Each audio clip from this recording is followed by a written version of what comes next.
em comemoração aos 132 anos da Escola de Enfermagem Alfredo Pinto. Esse nosso evento está sendo gravado, tá? Então eu peço a autorização a todos para que essa gravação ela possa se dar. Eu acredito que venha um pop-up para vocês poderem autorizar. Eu agradeço a autorização, caso seja dado. Eu agradeço muito aos palestrantes, o Brian e a Eliane, pela disponibilidade de poder estar aqui conosco, abrilhantando o nosso evento. Cumprimento a professora Cristiane, diretora da Escola de Enfermagem, e o professor Fernando Porto, coordenador do programa de pós-graduação. Meus cumprimentos também ao PPGEST, à revista Cuidado Fundamental, que são grandes parceiros em tudo que fazemos, né? E eu passo a palavra ao professor Fernando Porto, coordenador do nosso programa, para a abertura do nosso evento. Professor?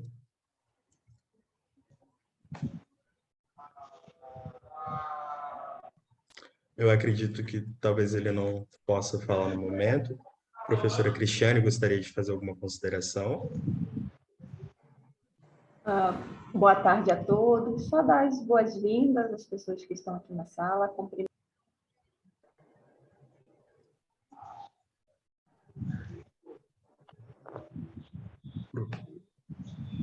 Seu microfone está desligado, professora. Eu acredito que... Eu pensei que fosse um problema técnico, mas a gente não te escuta, professora. Desculpe, estava fechado o microfone. Perfeito. Então, só mesmo para saudar a todos que estão presentes na sala, dar uma boa tarde, agradecer pelos alunos da pós terem organizado esse evento, junto com o professor Dr. Fernando Porto, e a disponibilidade dos nossos palestrantes, né, Dr. Brian, Liane, por estar aqui abrilhantando esta tarde junto conosco. Eu tenho passado em todos os eventos para fazer a saudação da escola, porque todos os eventos dessa semana, pelos 132 anos do aniversário, né, da nossa escola, e são muitos, então eu tenho clicado nos links e depois ido nas salas de aulas. Nós temos aí uns 4 ou 5 eventos só agora à tarde. Então, eu peço desculpas de não ficar o tempo todo com vocês, mas é que a gente está nessa missão de fazer uma saudação a todos e agradecer muito, porque as pessoas, os alunos, a comunidade toda tem aproveitado bastante essa rica programação que, graças a vocês, elas estão acontecendo. Então, não poderia deixar de deixar aqui o meu abraço, a minha gratidão, e desejar que todos aproveitem bastante essa tarde. Então é isso, obrigada. Muito obrigado, professora. Minhas saudações. Professor Fernando, gostaria de dar alguma palavra? Boa tarde aí a todos que estão nos assistindo. Também agradecer à professora Cristiane, diretora da casa de uma escola centenária no Brasil. Agradecer aos bolsistas de demanda social pela atividade que estão realizando. E aí a Liane, pela disponibilidade. Eu sei que tem uma questão de fuso horário, e o Brian, que já estamos com saudade, Brian. Abre aí a sua imagem, Brian, para que a gente possa ter um panorama completo nesse momento. Isso! Boa tarde! Boa tarde. Ele já está até falando um português portunhol. Muito obrigado, Brian. Muito obrigado, Lia. Eduardo. Muito obrigado por convite. Não está tendo um problema de fuso horário, porque nesse momento eu estou no Brasil. Olha, que bom que a gente tem você de volta aqui no Brasil com a gente, Liane. Eu vou apresentar... Só por um mês. Temporariamente. Nas férias a gente coloca ela para trabalhar, provavelmente, mas faz parte. Vai fazer o quê? Muito obrigado pelo aceite 2 vezes. Muito obrigado. Os nossos palestrantes são o professor Brian Andrade Mendes, enfermeiro da Universidade Sul-Colombiana, da Colômbia, doutorando em Ciências da Saúde, mestre em Enfermagem Cardiológica, especialista em Enfermagem em Cuidados Críticos. Ele vai ser o nosso primeiro palestrante. A nossa segunda palestrante é a enfermeira Liane de Souza Pires, enfermeira egressa da escola.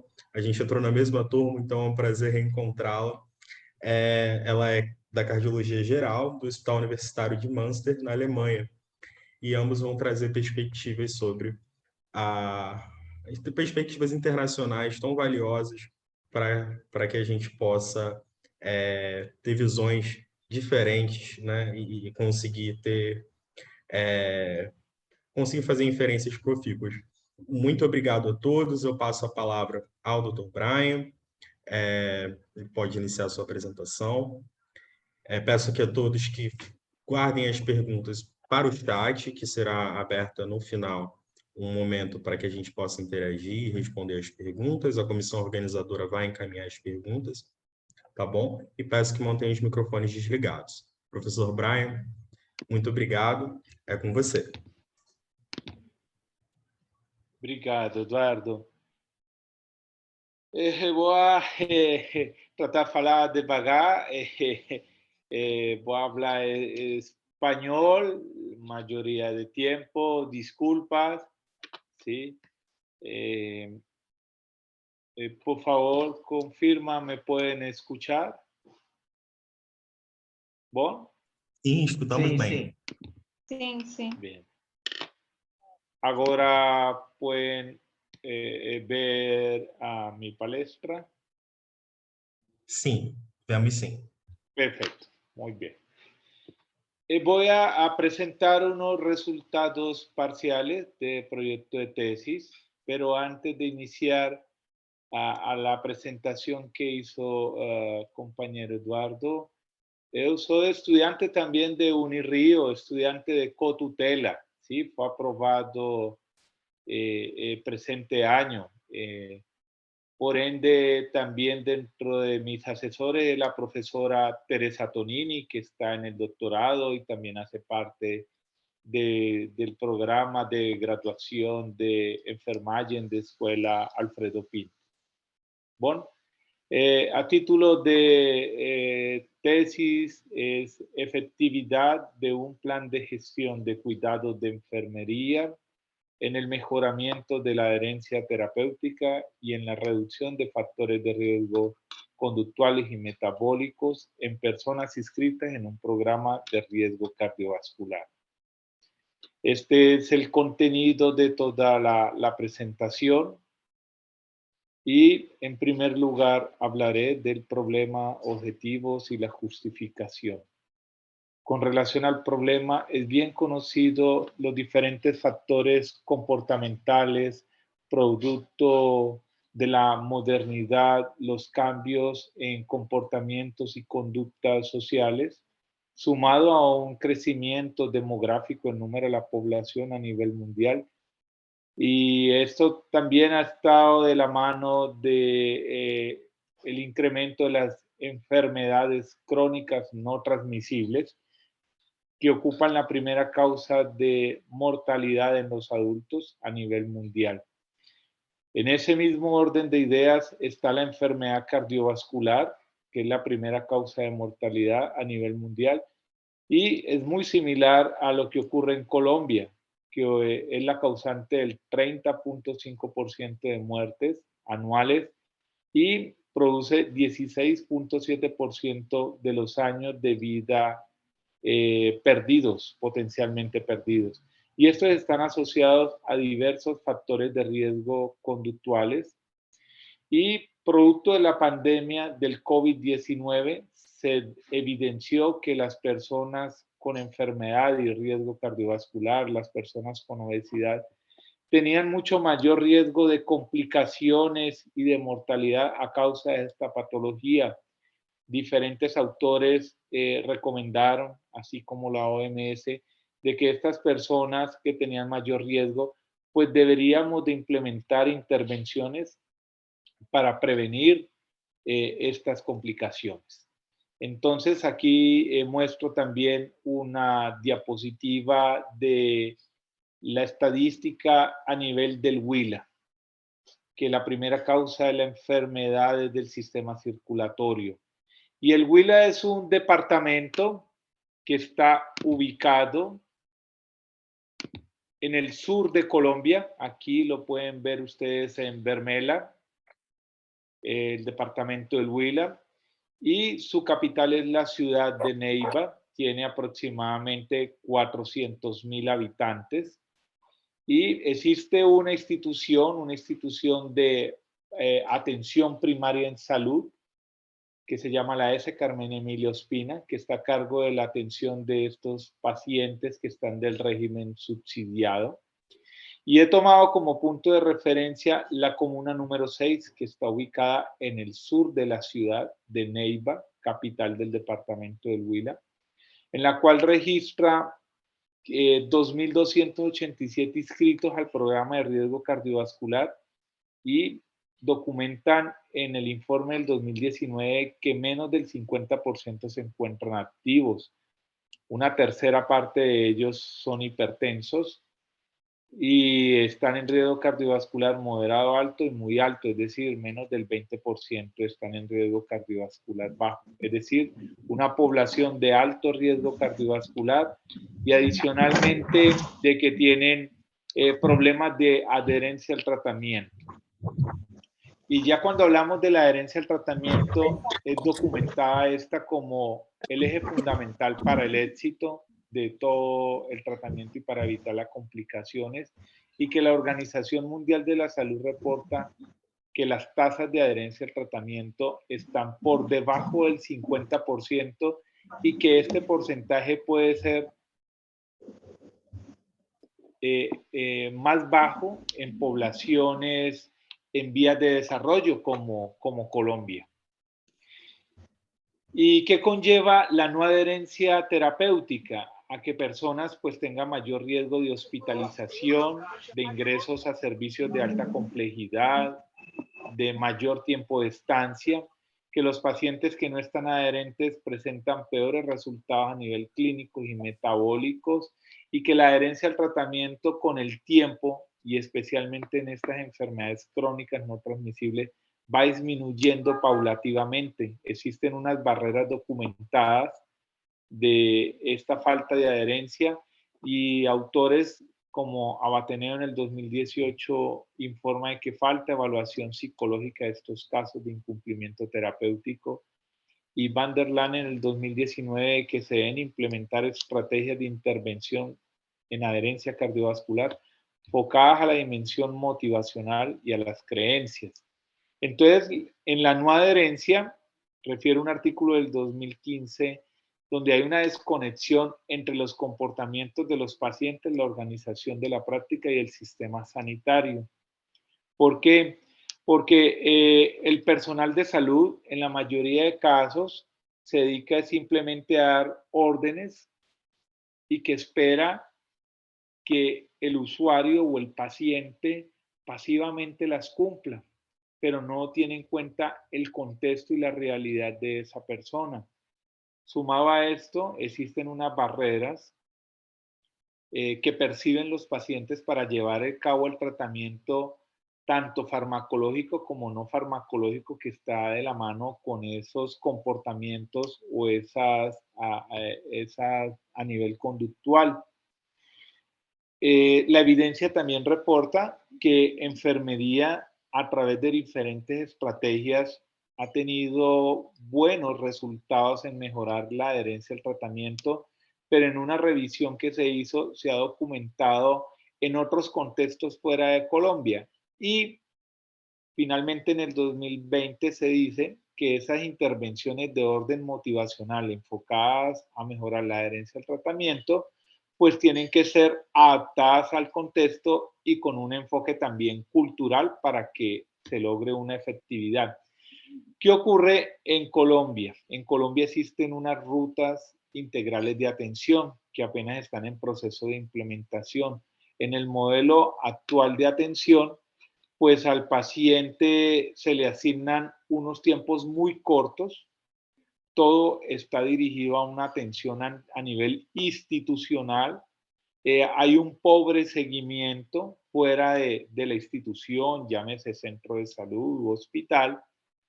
Y pues estos pacientes tienen otro tipo de necesidades que no son tenidas en cuenta por el personal de salud. Y esto lleva a que esos pacientes de esta ciudad y esta población seleccionada pues tengan bajos niveles de adherencia y no logren las metas terapéuticas propuestas para ellos. En ese orden de ideas se plantea la pregunta: ¿cuál es la efectividad de un plan de gestión de cuidados de enfermería para el mejoramiento de la adherencia terapéutica y la reducción de los factores de riesgo conductuales y metabólicos en personas inscritas en un programa de riesgo cardiovascular? El objetivo general es determinar la efectividad de un plan de gestión de cuidados de enfermería en el mejoramiento de la adherencia terapéutica y en la reducción de factores de riesgo conductuales y metabólicos en personas inscritas en un programa de riesgo cardiovascular. Dentro de los objetivos específicos, en primer lugar es describir las características sociodemográficas, los factores de riesgo cardiovascular, conductuales y metabólicos de los participantes. Segundo, evaluar el nivel de adherencia terapéutica y sus factores asociados. Tercero, formular e implementar el plan de gestión de cuidados concertado con las personas, y hasta ese objetivo es el cual voy a dar respuesta, y ya se plantea como cuarto objetivo final es establecer los cambios obtenidos en el nivel de adherencia terapéutica y en la reducción de los factores de riesgo conductuales. Se ha planteado una hipótesis nula. Disculpa. Perdão. Desculpa, Brian, eu acho que alguém estava com o microfone aberto, mas a gente já mutou. Pode continuar. Tá bom. Obrigado. Tá bom. Hipótesis nula: el plan de gestión de cuidados no produce efectos en el mejoramiento de la adherencia terapéutica y en los factores de riesgo cardiovascular, conductual y metabólicos. Por el contrario, se plantea una hipótesis alterna, que el plan de cuidados de gestión de enfermería va a mejorar la adherencia terapéutica y va a reducir los factores de riesgo cardiovascular, conductuales y metabólicos. También tenemos una hipótesis de tipo estadístico, que en primer lugar es un incremento entre 13 y 17 puntos porcentuales de esa adherencia, y en la hipótesis número 2 es que vamos a disminuir cada uno de esos factores de riesgo conductual y metabólicos teniendo en cuenta unos referentes empíricos. ¿Por qué es importante esta investigación? Porque existe poca producción científica en el tema a nivel local, estoy hablando de Colombia.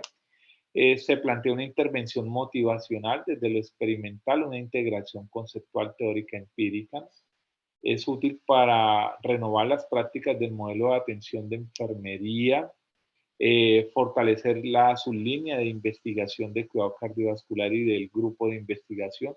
Es viable porque existe un convenio docente asistencial de colaboración mutua entre la IPS, la institución de atención primaria, y la universidad. Y es factible porque la adherencia al tratamiento es un fenómeno susceptible de medición e intervención. Dentro del marco teórico, pues en primer lugar hablar del concepto de adherencia al tratamiento, que en primer lugar se toma al paciente o al usuario como un sujeto pasivo, simplemente un cumplidor de órdenes, y por el contrario, se tomó un concepto del 2009 de Cohen, donde hizo, a través de la metodología de enfermería de análisis de concepto de Walker y Avan, un análisis de la adherencia, pero en el contexto del riesgo cardiovascular, en el cual toma la adherencia como la persistencia en la práctica, el mantenimiento de las conductas de salud deseada y el resultado de la participación activa y el acuerdo. Dentro de los ejes temáticos hablamos de la adherencia terapéutica. Como referente teórico se ha tomado el modelo de autoeficacia, tomando la teoría de mediano rango de Bárbara Resnick. Se vincula tanto el tratamiento farmacológico y no farmacológico de una forma unificada y no fragmentada, como algunas investigaciones toman, o solo el tratamiento farmacológico y aparte o diferente el no farmacológico, teniendo en cuenta que los dos son muy importantes para llevarlo a cabo y que el paciente logre el cumplimiento de sus metas. Los antecedentes investigativos, el riesgo cardiovascular, los factores de riesgo conductuales y metabólicos para enfermedad cardiovascular, toda la temática relacionada con la gestión de cuidados de enfermería y el lenguaje estandarizado de enfermería. Para este caso, tomamos la terminología NANDA, NIC, NOC. Durante el desarrollo de esta tesis se llevó a cabo una revisión sistemática y este artículo está en proceso de edición para publicación en una revista cubana. Su título es Efectividad de la entrevista motivacional en la adherencia terapéutica cardiovascular, una revisión sistemática. Aplicando los criterios de inclusión y exclusión, se seleccionaron 8 artículos que cumplieron con todos los requisitos y como conclusión de esta, menciona de que la aplicación de estas intervenciones motivacionales en un alto porcentaje ha sido llevada por enfermería, seguido también de los farmacéuticos.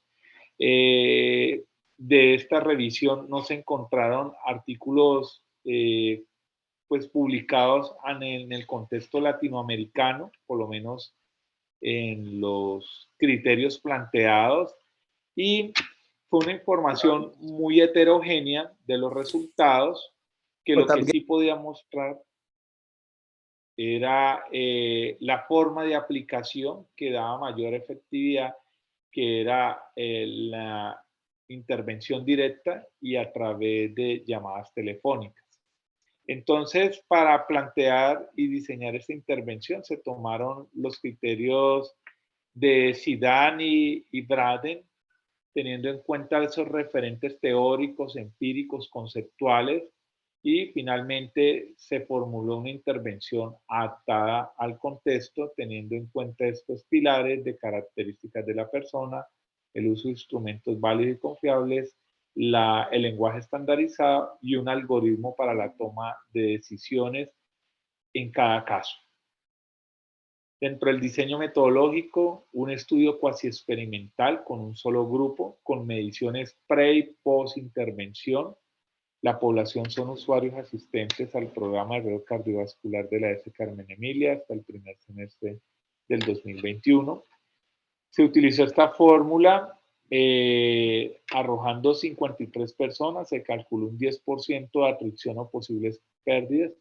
Finalmente, entonces, son 59 personas que hicieron parte de esta investigación. Se llevó a cabo un muestreo aleatorio simple, consecuencias generadas por EPIDAT 4.2.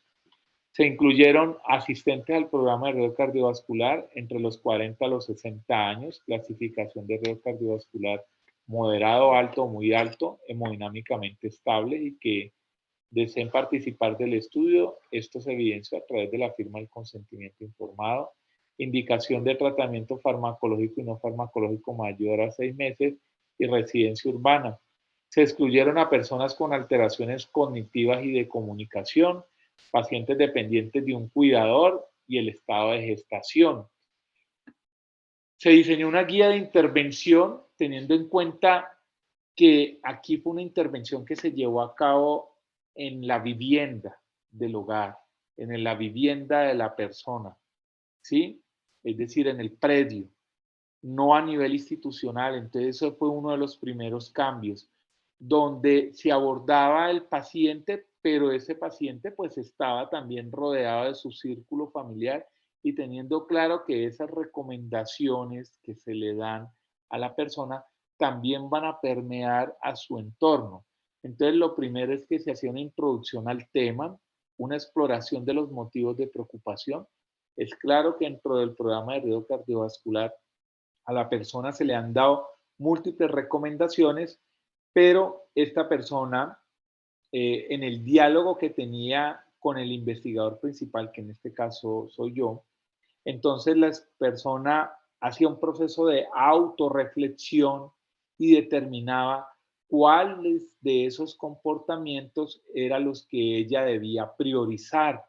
Y cuando ya había seleccionado cuáles de esos comportamientos iba a trabajar, entonces, en primer lugar, analizaba cuáles eran las barreras o limitantes para llevar a cabo el cumplimiento de esas metas y cómo a través de sus recursos, entiéndase por recursos físicos, económicos, sociales, podría mejorar esos comportamientos para el logro de sus metas. Y eso finalmente se traducía en la formulación de un plan de cuidados, que el cual se plantea unas metas, que en las siguientes sesiones se iban revisando esas metas y se reevaluaban conjuntamente ¿Para qué? Para llegar a un mantenimiento de ese cambio. Entonces, este es un esquema de lo que se ha llevado a cabo. En este momento vamos en el 6º mes, donde ya se hizo una valoración nuevamente del nivel de adherencia al tratamiento y estos factores conductuales. Está en proceso de análisis esta información y seguidamente vendrán las sesiones de teleorientación para los 12 meses, hacer nuevamente una valoración y contrastar con los resultados tanto de los 6 meses como la valoración inicial.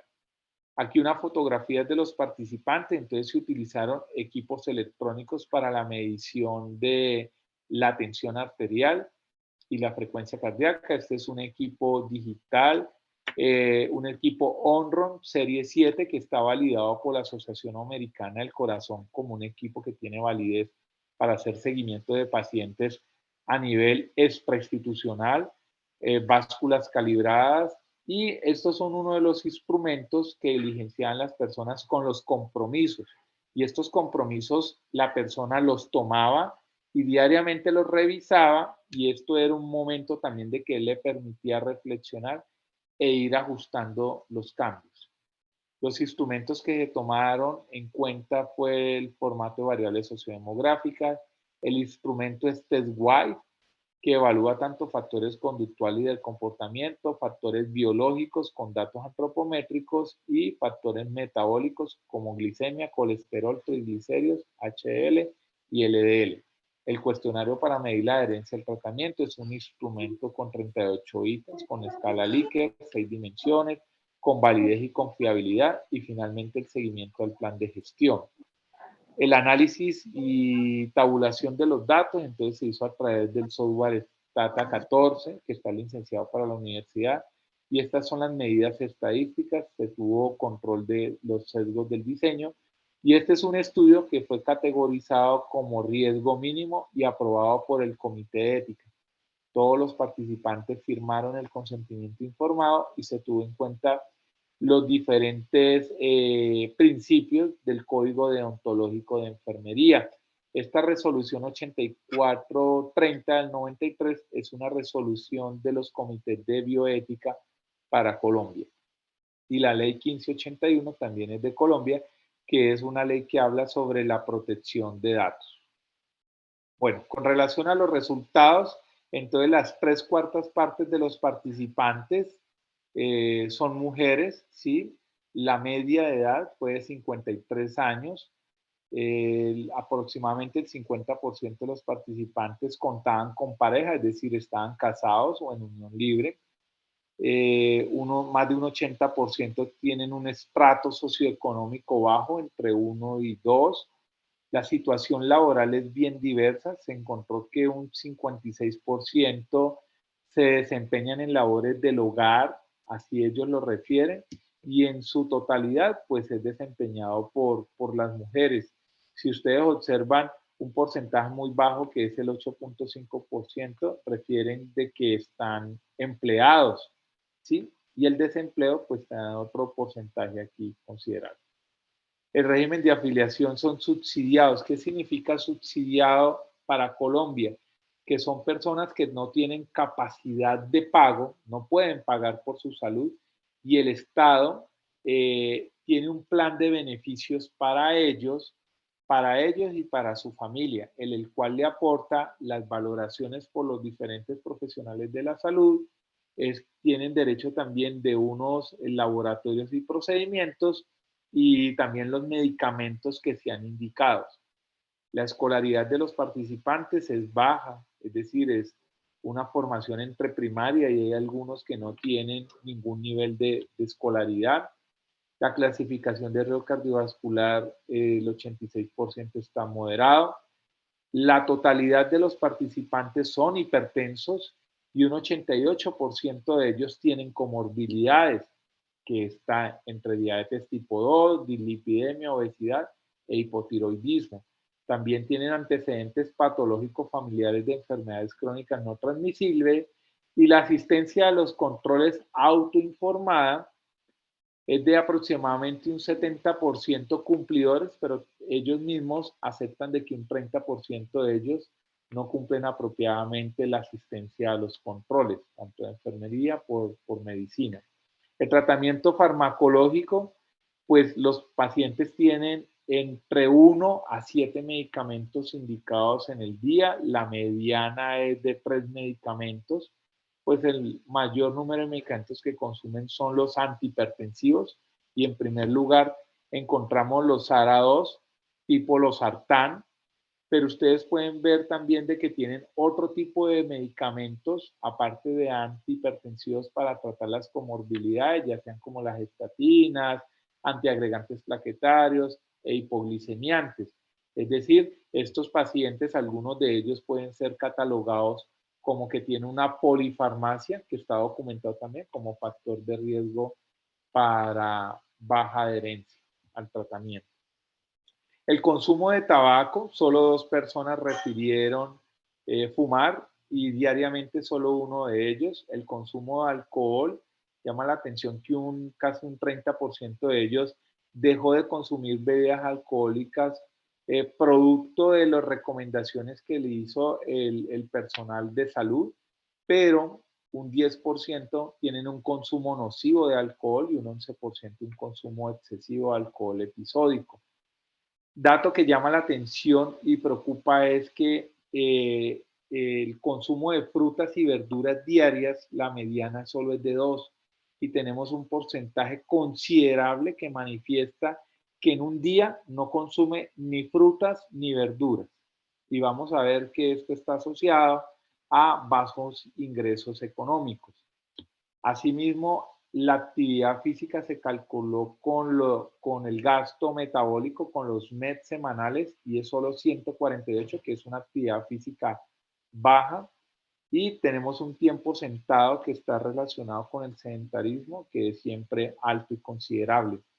Esta población tiene unos niveles de sobrepeso bien considerables, ¿sí? Vemos de que el 98% están en exceso de peso y el índice de masa corporal es más elevado en las mujeres. Tienen una mediana de 33.5, mientras que los hombres tienen 29.5 y esta diferencia es estadísticamente significativa. Y caso muy similar se observa a la circunferencia abdominal, que es mayor la mediana en centímetros en mujeres que hombres.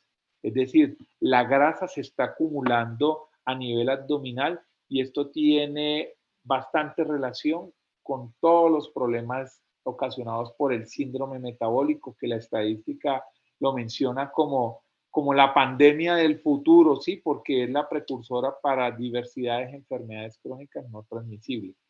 A nivel de variables metabólicas, pues vemos de que tanto hombres como mujeres no cumplen con las metas terapéuticas, tanto la glicemia, el colesterol total, triglicéridos y el colesterol LDL están aumentados y por el contrario los niveles de HDL, que son las lipoproteínas de alta densidad, están disminuidas. Con relación a la valoración de la adherencia al tratamiento, solo el 32% es catalogado con buena adherencia y este instrumento, como les comentaba, tiene 6 dimensiones y la dimensión que registró mayor alteración fue la relacionada con las expectativas de autoeficacia al estrés. Cuando hicimos un análisis bivariado, encontramos que presentan asociación estadísticamente significativa el tener una baja escolaridad con la no adherencia, asimismo con la asistencia baja a los controles y con el consumo bajo de frutas y verduras. En ese mismo sentido, no cumplir con las cifras de tensión arterial está asociado con la no adherencia, con glucosas que no cumplen metas terapéuticas, el colesterol, triglicéridos y el colesterol LDL.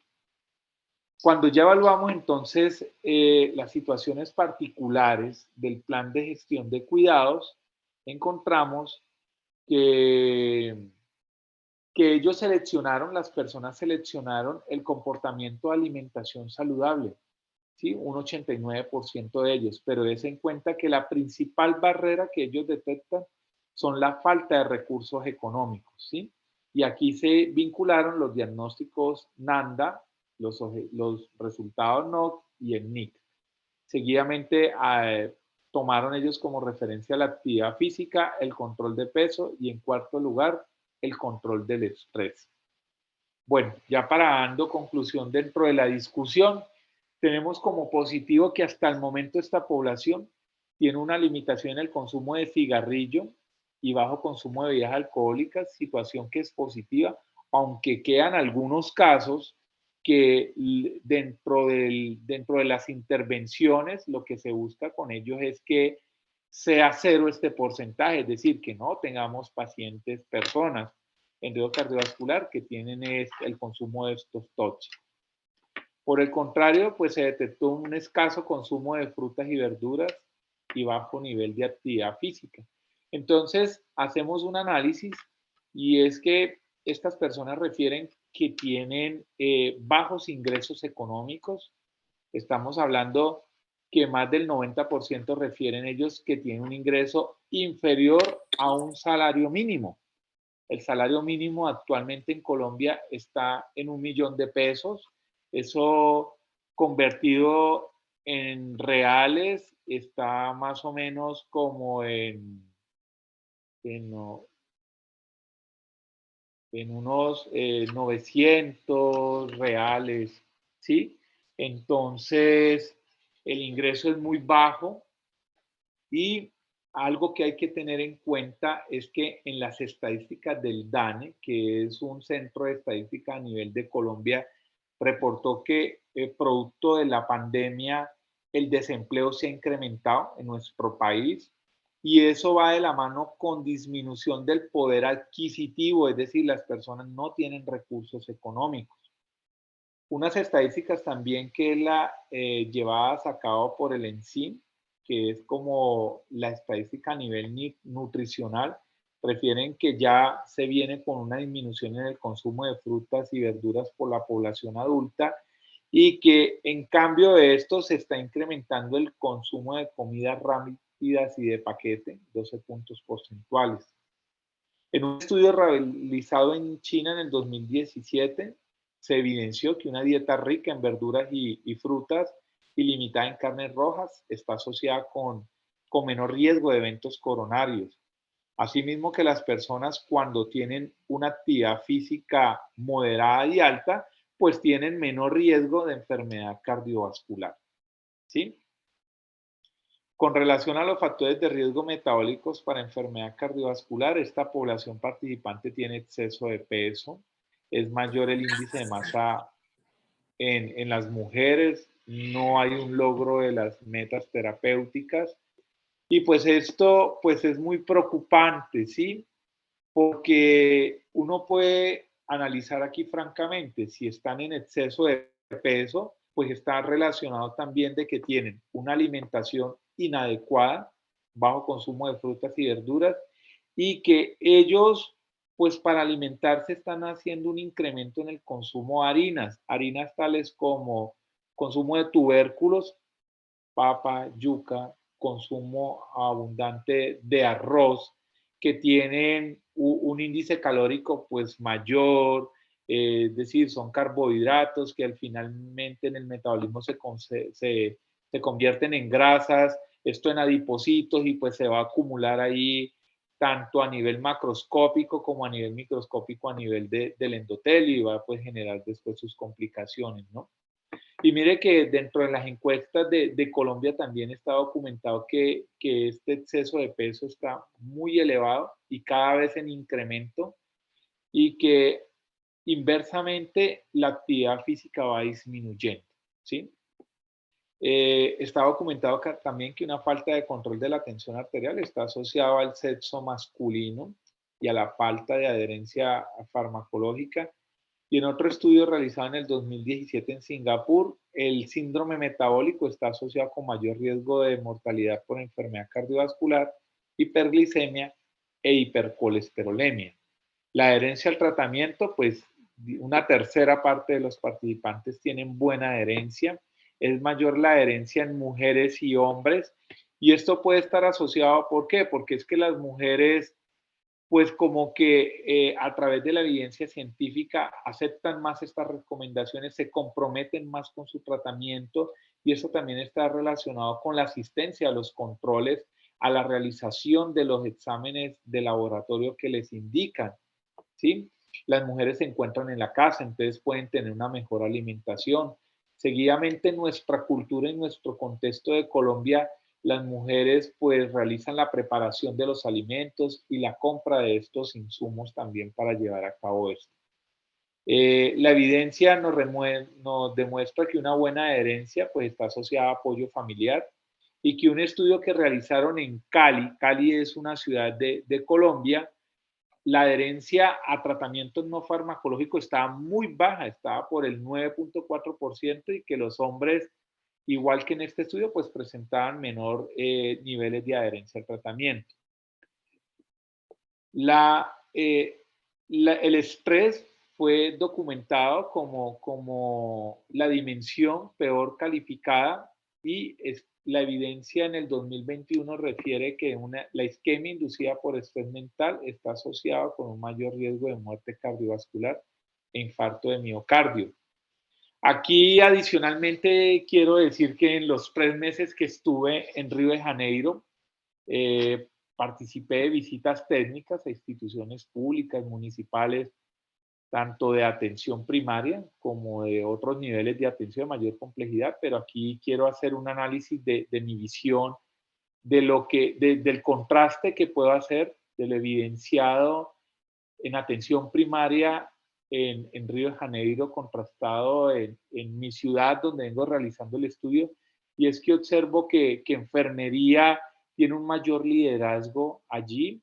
Las guías o protocolos de atención le permiten al enfermero tener mayor autonomía en Brasil, cosa que no tenemos todavía en Colombia, y de que trabajan mucho en equipo y esto da como buenos resultados. Igual, pues también creo que tienen problemas de adherencia, de inasistencia y muchos de estos problemas sociales que yo he comentado en Colombia, que sé que inciden también en esta población de Brasil, de Río de Janeiro, porque así como existen personas que tienen buenos recursos económicos, en estas instituciones también llegan personas que tienen dificultades económicas que limitan también, no pueden llevar a cabo una buena alimentación.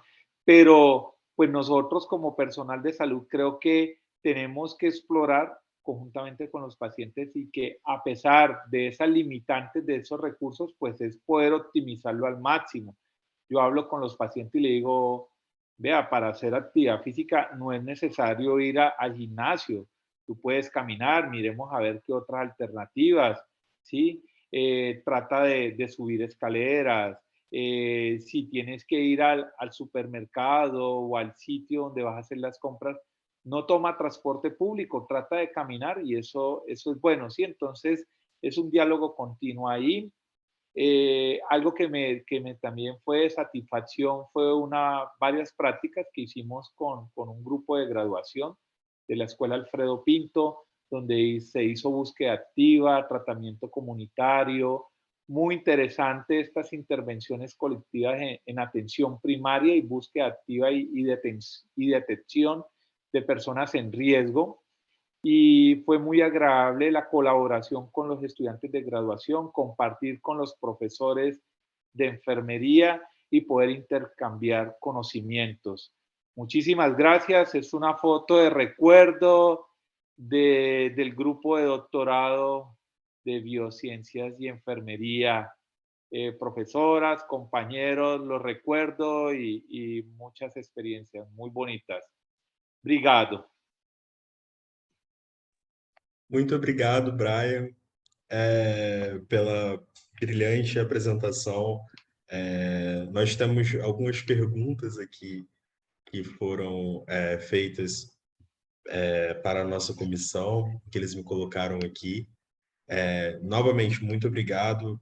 realmente o controle, né, da cardiovascular é fundamental na atenção primária para que se diminua a mortalidade por causas cardiovasculares, né, que é uma das maiores no mundo todo.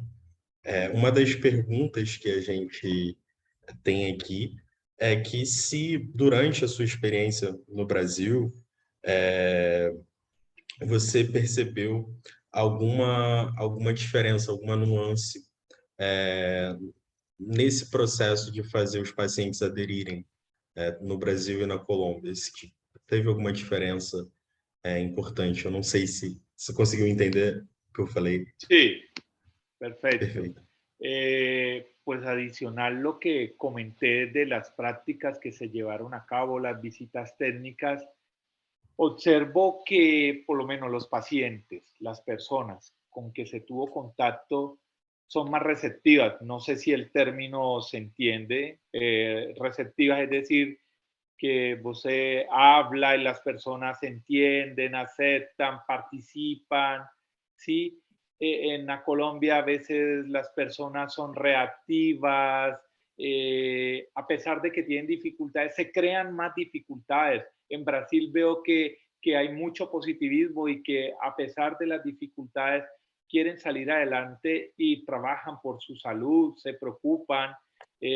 Por lo menos en las prácticas que hicimos con el grupo de graduación, se detectaron personas que debían ir a la fábrica de cuidados a hacer una nueva valoración y asistían ellas muy cumplidas y estaban muy comprometidas y esa relación también. Entonces, yo creo que es de parte y parte, ¿sí? Es decir, para tener logros positivos, tenemos que nosotros, personal de salud, y también las personas, ¿sí? Pero si no convergen esas dos vías, pues no podemos tener resultados positivos. Y sumado a esto, creo que también debe haber una postura de gobierno, de institución, de normatividad, porque en el caso particular que yo comento, es decir, las personas pueden querer cambiar, pueden hacer muchas cosas, pero si no tienen los recursos económicos para poder alimentarse apropiadamente, pues no lo van a lograr. Y yo creo que en nuestra población latinoamericana existe mucho eso, esas diferencias sociales, esas diferencias económicas, que para resolver esto es una unión entre los gobernantes, personal de salud, los pacientes, los líderes comunitarios. Obrigado, não sei se logrei responder. Sim, muito obrigado, Brian. Não, realmente a gente vê várias questões se repetindo transculturalmente, né? A gente vê a questão do uso de substâncias sendo muito elevado na população masculina, né? Tanto do tabaco, no caso da população específica que se apresentou, nem tanto o álcool, mas um elevado uso de tabaco, né? Que está super correlacionado com problemas cardiovasculares. Fundamental. Uma segunda pergunta que foi feita foi em relação se esse plano de cuidado, esse plano de gestão de cuidado, ele tem alguma adaptação para pacientes analfabetos, pacientes sem escolaridade, né? Você mostrou que você teve até um paciente que não tinha escolaridade nenhuma. Se tem algum tipo de abordagem específica para esses pacientes? Sí, pues es una intervención multifacética que inicialmente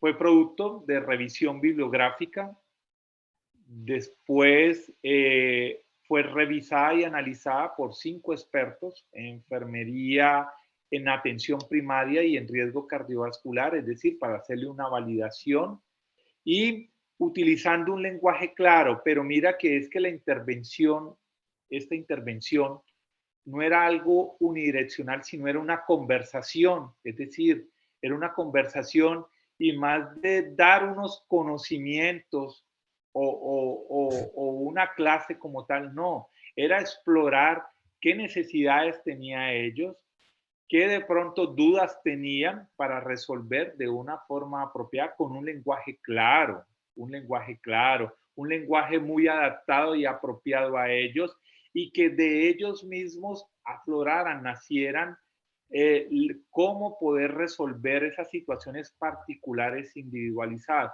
Otra crítica que hacemos de aquí, de tratamiento de Colombia, la atención, es estandarizar, ¿sí? Estandarizar.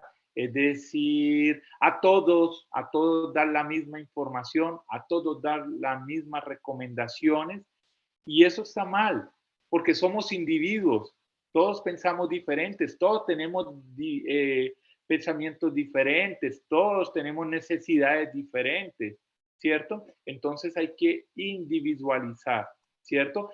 Claro, existen unas recomendaciones genéricas, pero ya después hay que particularizar. Gracias. Perfeito. Muito obrigado. Agora, a nossa última pergunta é como se estrutura a atenção primária na Colômbia? E quais foram as principais diferenças que você observou?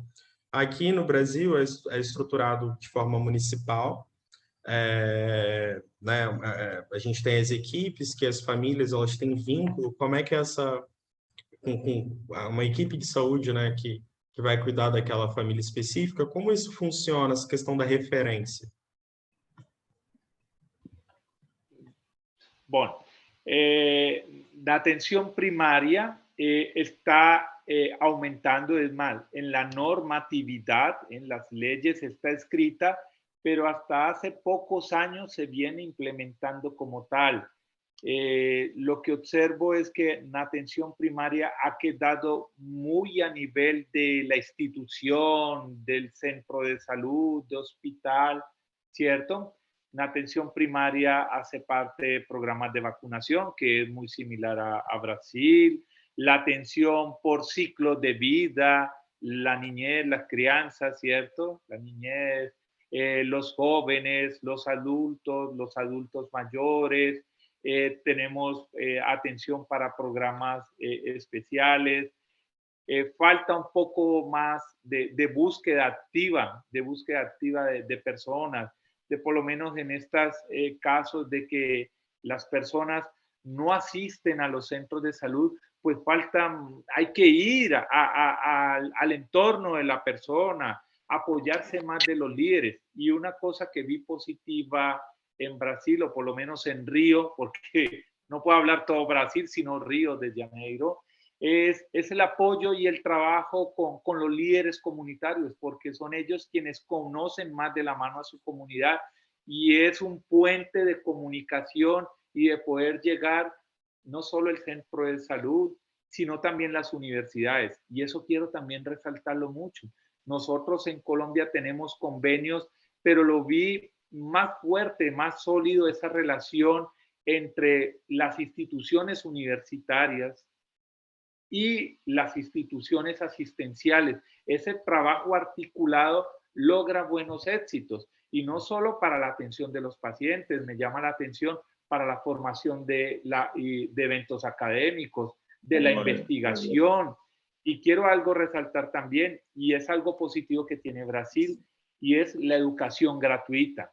En Colombia, la educación gratuita es muy limitada y solo para niveles básicos, primaria, bachillerato, universidad y formación postgradual se debe pagar y son costos muy altos. Entonces, ahí tenemos una grave brecha y por eso tenemos bajos niveles de formación doctoral, de producción científica, que poco a poco vamos mejorando, ¿sí? Entonces, eso también para mí fue muy grato encontrarme doctores en enfermería, maestros, magíster en enfermería a nivel asistencial y que aplican tanto la asistencia como la investigación y comparten sus conocimientos con los estudiantes de graduación. Eso me pareció muy positivo. Obrigado. Muito obrigado, Brian. A gente gostaria de te agradecer imensamente pela disponibilidade, por compartilhar o seu conhecimento com a gente. Foi fundamental. O pessoal aqui no chat está elogiando muito. Foi muito importante a sua presença, a sua perspectiva. Muito obrigado mesmo, tá bem? Agora eu passo a palavra para a enfermeira Eliane de Souza Pires, né, para que ela possa dar as perspectivas europeias para nós, ou pelo menos alemães, sobre a atenção primária. Liane, está com você. Muito obrigado novamente. Oi, gente, boa tarde. Vou compartilhar aqui a tela, tá? Perfeito.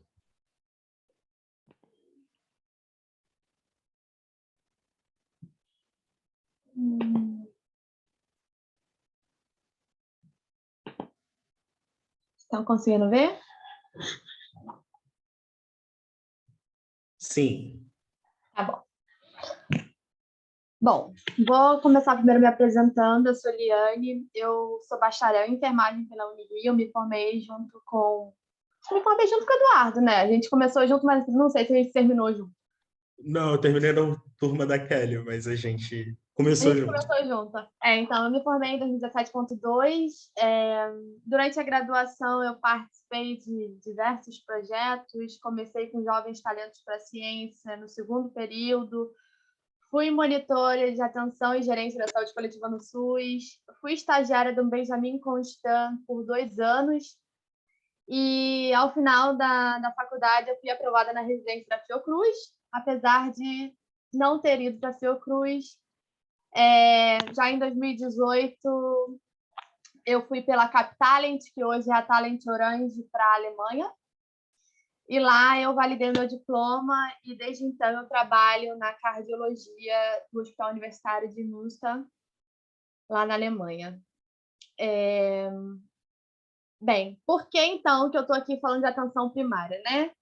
Durante a faculdade, toda a minha linha de pesquisa foi atenção primária, né? Eu fiquei com a professora Vanessa por muito tempo, meu TCC foi em planejamento, todos os estágios que eu pude, eu fiz na atenção primária, eu fugia de hospital e acabou que parei na cardiologia.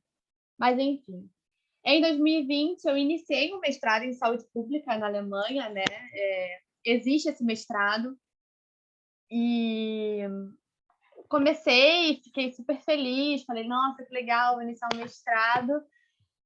E dei de cara com, como é que eu posso dizer, com um plano de aulas que no meu primeiro período do mestrado eu teria matérias como anatomia, né? Eu fiquei meio perdida, eu falei, eu não estou entendendo o que eles querem, mas enfim. E por diversos fatores que eu posso falar no final, eu não levei o mestrado adiante e no segundo período, no meio do segundo período, eu cancelei e falei, eu não quero mais. Mas de janeiro a março de 2021, eu também fiz um estágio voluntário na Sociedade Alemã de Saúde Pública. Durante o Covid, eu fiquei na parte do network do Covid, junto com a pessoa que era responsável pelo Covid-19 na Alemanha, na Sociedade Alemã. Eu ficava junto com ela, eu pude assistir reuniões de professores assim, muito renomados na Alemanha. Eu participava de ouvinte, lógico. A gente chegou a fazer questionários, enfim, tentar fazer um levantamento, mas também não foi adiante. E esse estágio só podia ser de 3 meses, porque como eu era voluntária, existe uma lei na Alemanha que para voluntariado você não pode fazer mais de 3 meses, senão você tem que começar a receber pagamento. E ali eu finalizei toda a minha história de saúde pública na Alemanha. E hoje eu estou aqui para falar sobre atenção primária, mas também vou dar um foco de como funciona o sistema de saúde na Alemanha e aonde entra a atenção primária, né, no sistema de saúde. E quero dizer já de antemão que eu não estou querendo dizer o que é certo e o que é errado, eu estou mostrando como funciona, e na Alemanha funciona da maneira que eu vou explicar. Às vezes pode soar como uma crítica, porque uma pessoa que, né, vem do SUS provavelmente não vai concordar com 100% de como funciona na Alemanha, né? Mas é assim que funciona lá, e eu estou aqui para dar uma visão geral de como é o sistema e mostrar a minha experiência como aluna do mestrado, como usuária do sistema e como enfermeira. Então, eu trabalho lá, eu sei como funciona e eu uso do sistema também. E como que funciona o sistema de saúde na Alemanha? É um sistema muito, muito antigo, data de 1800, e é um sistema de seguros de saúde que na verdade se chama Krankenkasse em alemão. Kranken é doença e Kasse é caixa. Então, a gente pode traduzir para o português seguros de saúde, apesar de o nome já dizer que o foco é a doença e não a saúde. É um sistema corporativista, então são essas organizações, esses seguros que são subordinados do Estado e que fazem a ponte entre a população, né, e o Estado. Então, entre a população e o Estado, existem os seguros de saúde, não é mais ou menos igual aqui no Brasil, que você usa o sistema sem precisar ter necessariamente um seguro, exceto se você, né, tiver um plano de saúde. Ele é médico-centrado, então tudo é a figura do médico, né? E não é só a enfermagem que está abaixo, sim, está abaixo na Alemanha, mas todos os outros profissionais de saúde estão abaixo do médico. Por isso é um sistema curativista. Isso eu não preciso nem dizer, que se ele é médico-centrado, a medicina ela é muito mais curativista do que preventiva.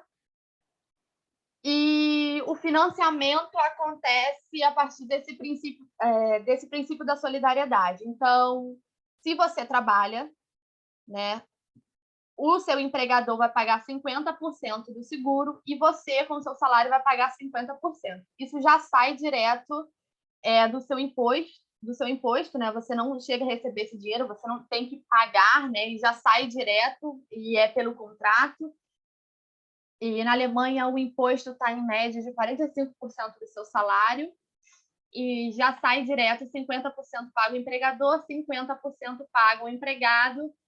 Se você for desempregado e você tiver o seguro-desemprego, você também é coberto, tá? Na Alemanha, todo mundo tem que ser coberto por um seguro de saúde, teoricamente. Todo mundo tem que ser coberto. Se você não trabalha, existem os planos do governo para pagar esse plano, né? Para financiar esse plano para que você tenha um atendimento. Não é 100% igual o SUS, né? Às vezes você tem que pagar uma coparticipação. Então, existem exames, por exemplo, eu ouço muitas grávidas falando exames durante a gravidez que o plano não cobre, então você tem que pagar por fora. Por exemplo, ultrassom de mama, o plano também não cobre, você tem que pagar por fora, mas a maioria das coisas da cobertura o plano te dá. Inclusive, tratamentos muito, muito caros, o plano cobre. Mas eu acho engraçado que ele cobre, mas se você for hospitalizado, existe uma taxa de 10 euros por dia que você foi hospitalizado. Então, assim, se for uma pessoa muito pobre, que não tem condição e que fica 2 meses internada, imagina aí 10 euros por dia para essa pessoa que não tem dinheiro e ela vai ter que pagar. E aí o plano não cobre, você tem que pagar. E se não pagar, você vai ficar com uma dívida, né? Então, a gente já vê que já não é tão legal assim para quem não tem dinheiro. No final das contas, você vai ter que pagar de qualquer maneira. Ele tem alguns pilares, esse sistema, né? E a porta de entrada, vamos dizer, para o sistema é o Hausarzt. Haus é casa e Arzt é médico. Então, ele é um médico generalista e todo mundo vai para esse Hausarzt quando tem alguma queixa, quando tem alguma emergência que não seja tão grave que você precisa ir realmente para um hospital. Para você fazer controle, você pode ir nesse médico generalista.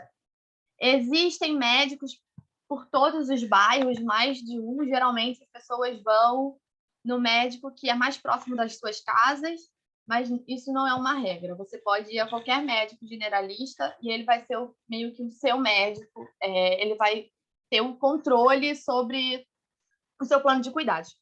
O que não quer dizer que se eu for em um e eu for em outro médico, o outro médico vai saber tudo o que eu fiz naquele. Porque, por exemplo, eu já fui em 2 e era separado. Um não tinha o meu plano de cuidado do outro, ou seja, não existe uma continuidade do tratamento, né? Você escolhe o médico que você quer e um não fica sabendo se você for no outro. Não existe essa ligação, tipo, eu fui no ginecologista, o meu Hausarzt, meu médico generalista fica sabendo. Não, ele não fica, ele não sabe o que você fez. Se você não fez também, não interessa a ele. E é assim, você decide, você vai. Não existe a busca ativa. Ninguém vem até você e pede para que você vá ao médico. Né? Eles partem do princípio que você vai. E é isso, né? Já vemos a diferença aí grandiosa para a atenção primária brasileira, para essa atenção primária que é basicamente só esse Hausarzt na Alemanha. Existe o atendimento ambulatorial, que são as clínicas, como é que chama aqui no Brasil? Essas clínicas dia, né? Que você vai, é atendido e vai embora. Existe esse atendimento ambulatorial também. Existe o atendimento especializado, que são os hospitais, e por muito pouco na Alemanha você é hospitalizado. Por exemplo, uma pessoa que é diabética e está com um novo plano de insulina. Ela vai ficar hospitalizada só para controle. Então, por nada, eles hospitalizam pessoas para fazer controle de insulina, para fazer controle de glicose, de hipertensão.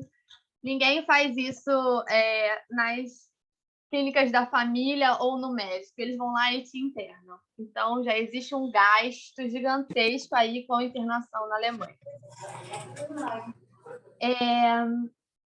Outro pilar é o Pflegedienst, que é o home care, né? Que é quando a enfermagem vai até a sua casa. Isso é muito grande na Alemanha também, uma população muito envelhecida, né? Eu tenho pacientes de 97 anos e isso é uma rotina, eu ter pacientes de 97 anos, então a expectativa de vida na Alemanha é alta demais e por isso o home care lá é muito grande. Então, é esse Pflegedienst, e eles vão até a casa dos pacientes.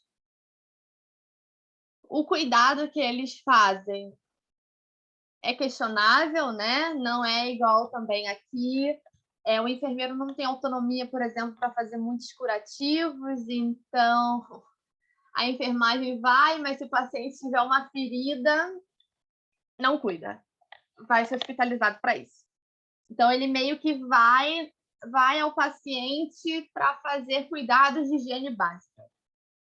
Da alimentação, colher sinais vitais? Nem sempre. Só se o paciente estiver realmente entrando numa instabilidade. De resto, ele só vai para da alimentação e cuidados de higiene básica. E a outra parte aqui, que são as casas de repouso, né? Que são Altenheim, que a gente chama, que também é uma coisa normal. Ficou mais velho, se não for o Pflegedienst na casa da pessoa, a pessoa vai para um asilo e a família, né, ou o próprio paciente, dependendo da aposentadoria dele, se for grande o suficiente para pagar uma casa de repouso, eles ficam na casa de repouso e lá eles têm todo o cuidado de enfermagem, e as casas de repouso na Alemanha são realmente, assim, uma área onde a enfermagem atua amplamente, né? Chegam a ser 50 pacientes para 2 enfermeiros ou mais.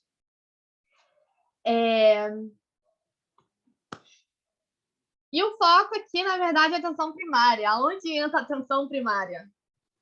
Posso dizer que pela enfermagem a atenção primária não entra. A enfermagem está fora da atenção primária na Alemanha. A atenção primária acontece nesses consultórios, né, nas praxis desses médicos generalistas. Mas lá não tem enfermeiro? Não. Nesses consultórios não existem enfermeiros. Quem faz tudo é o médico. A enfermagem não participa ativamente da atenção primária. A prevenção pela enfermagem acontece apenas dentro do hospital, quando o paciente está hospitalizado. E vendo, assim, o meu hospital é universitário, então a gente recebe muitos alunos que não são de graduação, porque a enfermagem na Alemanha não é uma graduação, então ninguém ali é bacharel, é um curso técnico de 3 anos. A gente recebe esses alunos e esses alunos fazem 2 tipos de prevenção. Prevenção de pneumonia e trombose. É isso. Se resume a isso, a prevenção que eles aprendem na escola, né, na escola de enfermagem, mais que isso, úlcera por pressão, mas ainda assim não é o foco. É prevenção de pneumonia, trombose e tal, úlcera por pressão, mas muito pouco, não é igual aqui. Tudo bem que lá existem mais tecnologia, existem colchões super tecnológicos, né, que a gente pode pedir com muito mais facilidade do que aqui no Brasil, mas a prevenção lá se resume a isso.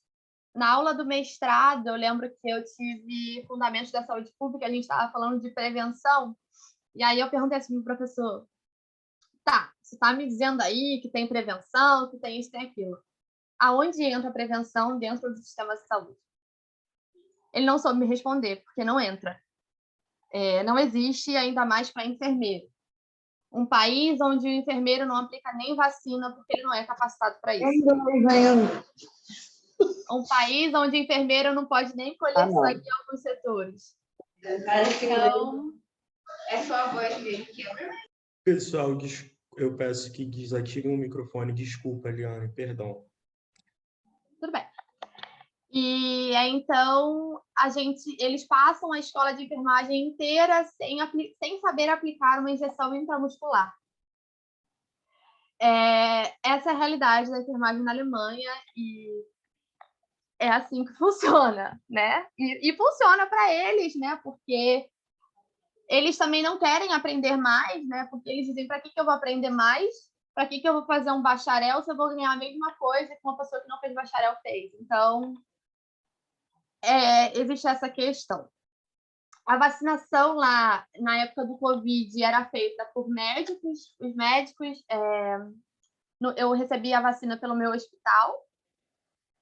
E o plano de vacina, assim, que comparado ao que, por exemplo, o Rio de Janeiro fez, dava até pena. Eles tinham uma mega estrutura e não tinham a menor organização e nada para aplicar a vacina. Andou a passos lentíssimos a vacinação na Alemanha. E eu posso dizer que é fato que isso vai acontecer, né? Porque se é tudo focado na figura do médico, a medicina lá é super sobrecarregada e a enfermagem é reduzida a banho no leito e cuidados básicos. Assim, essa é a realidade. Não existe busca ativa de usuário, então, se você mora na Alemanha, você tem que procurar o seu médico generalista. Não existe campanha de promoção em saúde. A Alemanha é um país onde a maioria da população é fumante ativa, e você não vê nenhuma campanha, tipo assim, contra tabagismo, como a gente vê aqui. Não existem projetos anti-tabagismo, como existe nas clínicas de saúde da família. Educação em saúde também não existe. Ninguém vai nas escolas educar as crianças, como existe aqui também no Brasil.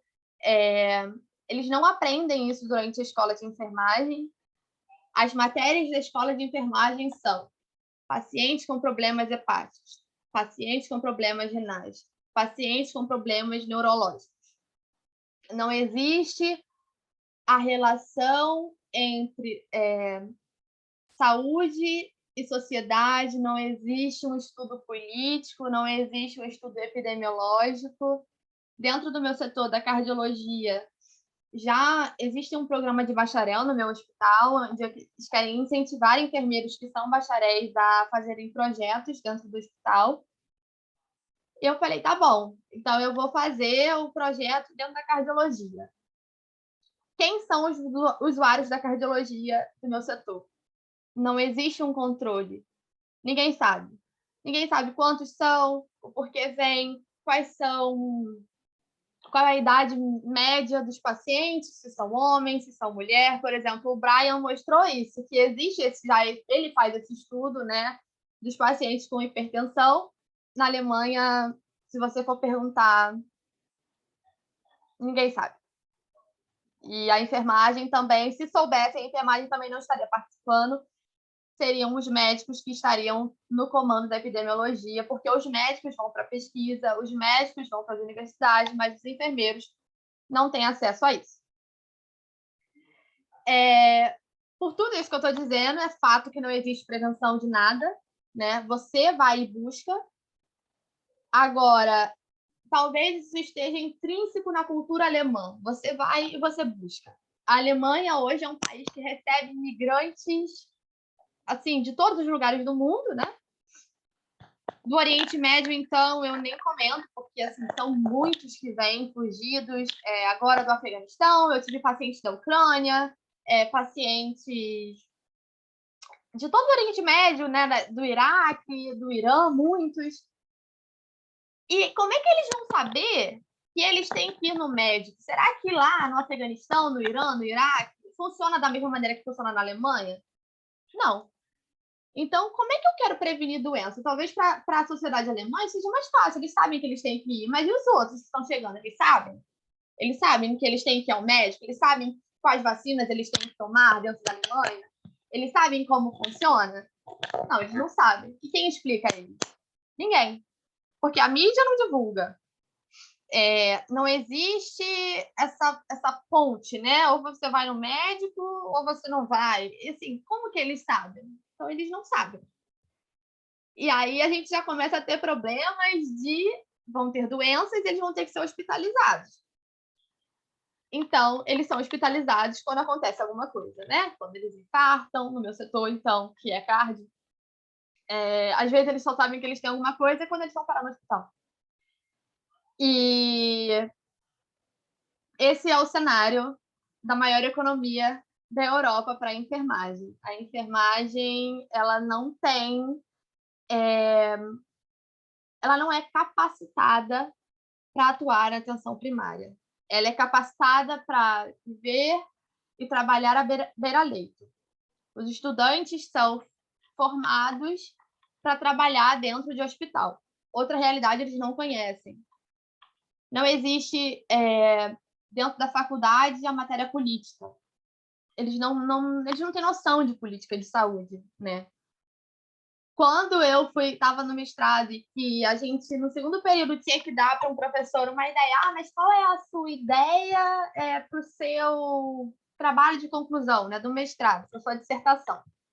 Eu falei, minha ideia seria, eu quero ler a política alemã de saúde e eu quero buscar onde que entra a prevenção dentro do sistema de saúde alemão e aonde a enfermagem se encaixa nisso.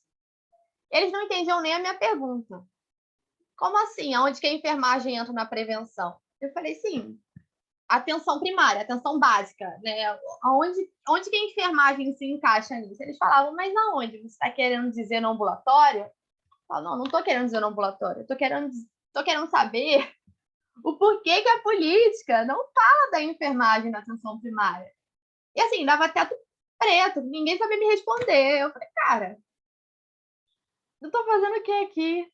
O sistema deles funciona assim. E tá tudo bem. Eu não me encaixo no sistema, então eu tô fora. Não sou eu que vou aqui mudar um sistema que funciona dessa maneira.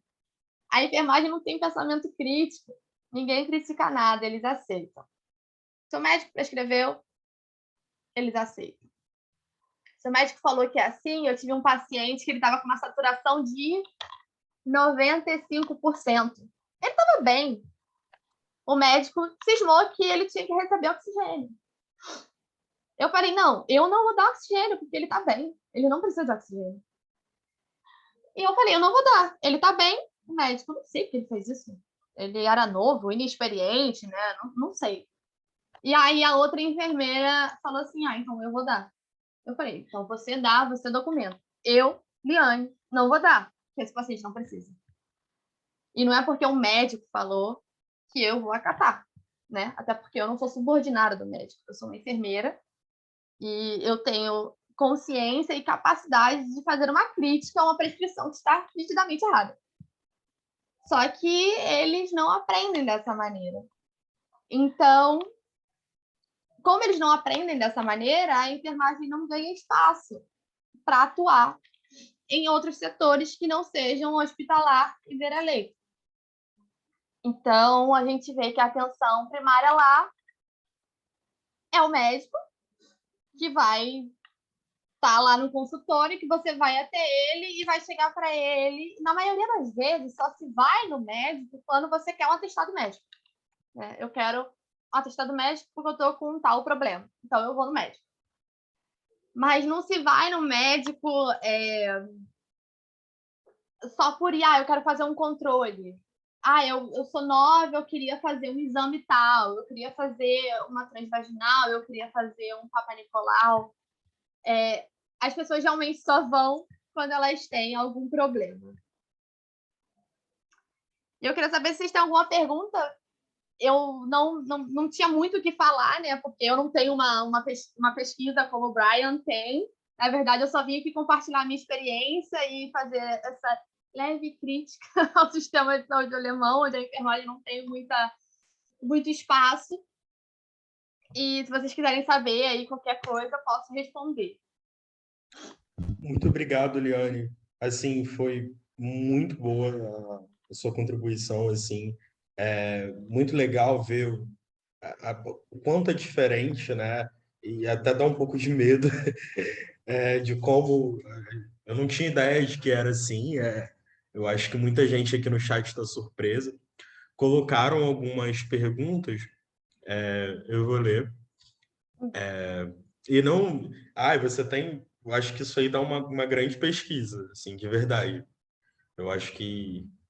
Eu não sei muito bem a forma, talvez alguém que entenda mais de método Qualy consiga estruturar alguma coisa, mas eu acho que isso é uma mega pesquisa. Você tem nas suas É uma mãos aí. pesquisa que eu tenho que fazer fora dela, né? Porque dentro da Alemanha ninguém consegue entender qual seria a minha pesquisa. Faz aqui no Brasil, aqui a gente te entende, assim. Publica aqui. Eu acho que muito promissora, muito verdade, pelo seu tempo. E aí, eles botaram aqui no chat se existem estudos ou grupos de estudos ou grupos de pesquisa na Alemanha que estão tentando modificar essa estratégia na enfermagem ou não. Que eu conheça, não. Existe uma vontade da enfermagem ganhar mais espaço, assim, não foi divulgado aqui, mas o meu estado, o estado onde eu moro, né, o estado inteiro, ficou 3 meses de greve. A enfermagem fez 3 meses de greve por questões de trabalho, né? A gente trabalha 38,5 horas semanais, mas a gente não tem o esquema de plantão que existe no Brasil. A gente trabalha 8 horas por dia. Então, eu chego a trabalhar 12 dias direto, tenho 2 dias de folga e trabalho mais 7 dias direto. Então, é meio que essa exploração, né, pelo salário, que não condiz com a responsabilidade que a gente carrega. Porque não existe técnico de enfermagem na Alemanha. Então, eu, no noturno, na cardiologia geral.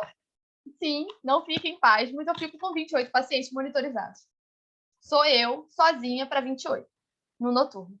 Então, isso entrou em pauta lá. E, assim, depois do corona, em que uma população inteira recebeu bônus e a enfermagem não recebeu, gerou uma revolta. Porque a gente ficava de frente com pacientes com corona e, assim, pessoas que trabalham no estoque do mercado receberam bônus de corona do governo e a enfermagem não tinha recebido. A primeira pessoa a tomar vacina do corona dentro do hospital foi uma pessoa que trabalha na administração do hospital, não foi uma enfermeira. Então, aí você vê que a enfermagem nunca é prioridade e não é prioridade. Então, isso gerou uma revolta e a gente começou a querer se organizar para mudar isso. Então, a gente ficou 3 meses de greve e a gente conseguiu o que a gente queria. A gente agora, se a gente trabalhar 5 dias, 5 plantões, com uma equipe menor do que o combinado, agora é um enfermeiro para 6 pacientes, é o acordo. Se eu trabalhar agora com menos enfermeiros, se eu ficar com mais pacientes, eu tenho direito a um dia de folga. Então, essa era o questionamento da greve, não era nem dinheiro, na verdade, era só eu não sei, me falta às vezes a palavra em português, entlastum, né? Era só esse alívio, essa coisa, tipo assim, de melhorar um pouco o cansaço da enfermagem, mas grupos de pesquisa tentando mudar e encaixar na atenção primária, não acredito. Caraca. Tem mais uma pergunta, tem mais algumas perguntas. Mais uma se essa taxa de 10 euros, que você comentou, ela pode ser a mesma para um paciente turista que chega e adoece. Se para o turista e para o morador essa taxa ela é igual. Eu não sei como funciona para o turista, porque o turista ele tem que ter o seguro de saúde, o seguro viagem, né? Aí eu não sei se o seu seguro viagem vai cobrir essa taxa. Aí eu acho que é uma questão mais de saber como seguro do que dizer se existe a lei, se está na lei ou não. Porque, na verdade, isso é uma taxa que o hospital te cobra, né? Então, eu realmente não sei responder. Pode ser que o seu seguro cobre. E Mas se você não pagar isso? você vai ficar com uma dívida. É tipo ficar com o nome sujo. Para o turista você não vai ficar com o nome sujo, né? Mas vai ficar com a dívida ali. Não, Aí, sim, mas o morador, no caso, tipo... o morador vai. E aí existe o nosso Serasa, que é o Chufa, lá na Alemanha, né? E aí você vai ficar com o nome lá dizendo que você tem uma dívida e que ela não foi paga. E aí você tem dificuldades de, por exemplo, alugar casa. Provavelmente você não vai conseguir alugar, porque, enfim, você tem que estar com o seu nome limpo, comprar carro, essas coisas que acontecem aqui. Entendi. E aí tem conselho de classe, algo como o Corém, que não existe. Não. Existe o sindicato, que não é um sindicato exclusivo de enfermeiro, é o VERD, né? Eu sou associada desse sindicato. E no período de greve, quando eu não ia trabalhar, esse sindicato pagava 90% da minha hora, né? Da minha hora de trabalho. Então, eu não ia trabalhar, eu estava de greve, mas eu recebia o dinheiro do sindicato. Eu pago 30 euros por mês do sindicato, e aí a gente tem algumas, por exemplo, a gente tem advogado pelo sindicato, a gente tem essa questão da greve, que você pode entrar de greve, mas você não vai perder o seu salário, você vai receber 90%. E fora que é uma forma de se organizar, né? Eles estruturaram toda a greve, então foi uma greve, assim, foi bem legal e bem diferente ver como a organização acontece lá, né? Realmente lá é muito organizado. Não é igual aqui. Nenhum paciente ficou desamparado, mas com o sindicato a gente tinha força para fechar a lei. Coisa que sozinho a gente não teria, né? Porque, como eu disse, não existe essa força da enfermagem de brigar contra a medicina. E a medicina lá, ela não quer saber quantos enfermeiros tem no setor. Ela quer saber que eu vou ter que ter todos os dias 11 admissões e tantas altas. Não me interessa quantos enfermeiros eu tenho trabalhando. Se a sua chefia não lutar para isso, né, não são eles que vão estar do seu lado, porque não funciona como uma equipe. Entendi. Perguntaram também se você sabe de algum panorama geral em relação à obesidade, doença crônica. Você comentou que o tabagismo ele é muito prevalente, né, na população, mas é uma população em geral, que tem bastante doença crônica, ou obesidade, essas coisas? Tem. Obesidade, não. Não vou dizer que é um país onde se há obesidade, a Alemanha é toda saudável, que eles adoram dizer, andar de bicicleta, andar disso, andar daquilo. Mas não adianta nada de andar de bicicleta, parar a bicicleta e fumar 3 cigarros, né? Sim. Então, obesidade não, mas tabagismo, muito, uso de drogas como álcool e todo o resto, muito. Drogas como, já tive muitos pacientes, heroína, cocaína, LSD, tudo. Eu vejo isso mais forte do que eu vejo no Brasil. E eles ficam chocados. Eu falo, cara, que na Alemanha é pior do que no Brasil. No Brasil não é tão assim, não, galera. Eles devem achar que aqui é uma festa, né? Eles acham que aqui é droga pra todo quanto é lado. Eu falo, ó, galera, eu acho que aqui tá bem pior, hein? Eu não tenho uma estatística, mas eu posso dizer, já dentro do mestrado, a gente viu que a maior causa de morte na Alemanha é a doença cardíaca. E eu tinha, assim, dentro do meu setor, da cardio, a gente tem 2 quartos de 4 camas. E o resto dos quartos são de 2 camas. São 12 quartos. E os quartos de 4 camas sempre são para homens. Porque a gente sempre tem mais homens do que mulheres. E aí uma vez eu perguntei assim, mas por quê? Alguém já fez a estatística? Se é realmente assim e do porquê é assim? É só aqui em Münster ou, sei lá, ou é na Alemanha inteira que é assim? Aí, aquele silêncio profundo, ninguém sabe. Hoje eu já nem pergunto mais, né? Porque eu sei que ninguém vai me dar uma resposta, então eles não têm esse controle. E se tem, não é Entendi. divulgado. A epidemia, pelo que você fala, é bem frágil, né? Não tem um sistema público de saúde, isso foi uma pergunta, não tem, né? Pelo que você falou. E você parece que a epidemia é bem frágil, né? Pelo que você fala.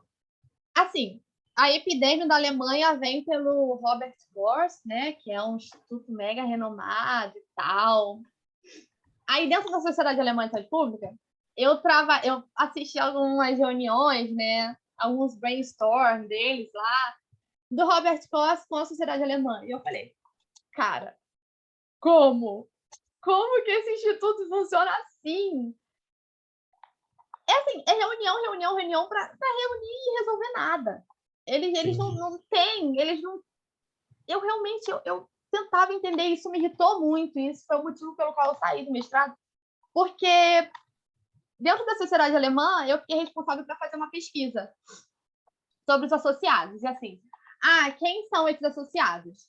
Né? Porque eles queriam melhorar a adesão da sociedade. Porque, por exemplo, eu sou associada, mas as pessoas, essa associação, essa sociedade, ela não chega para todo mundo.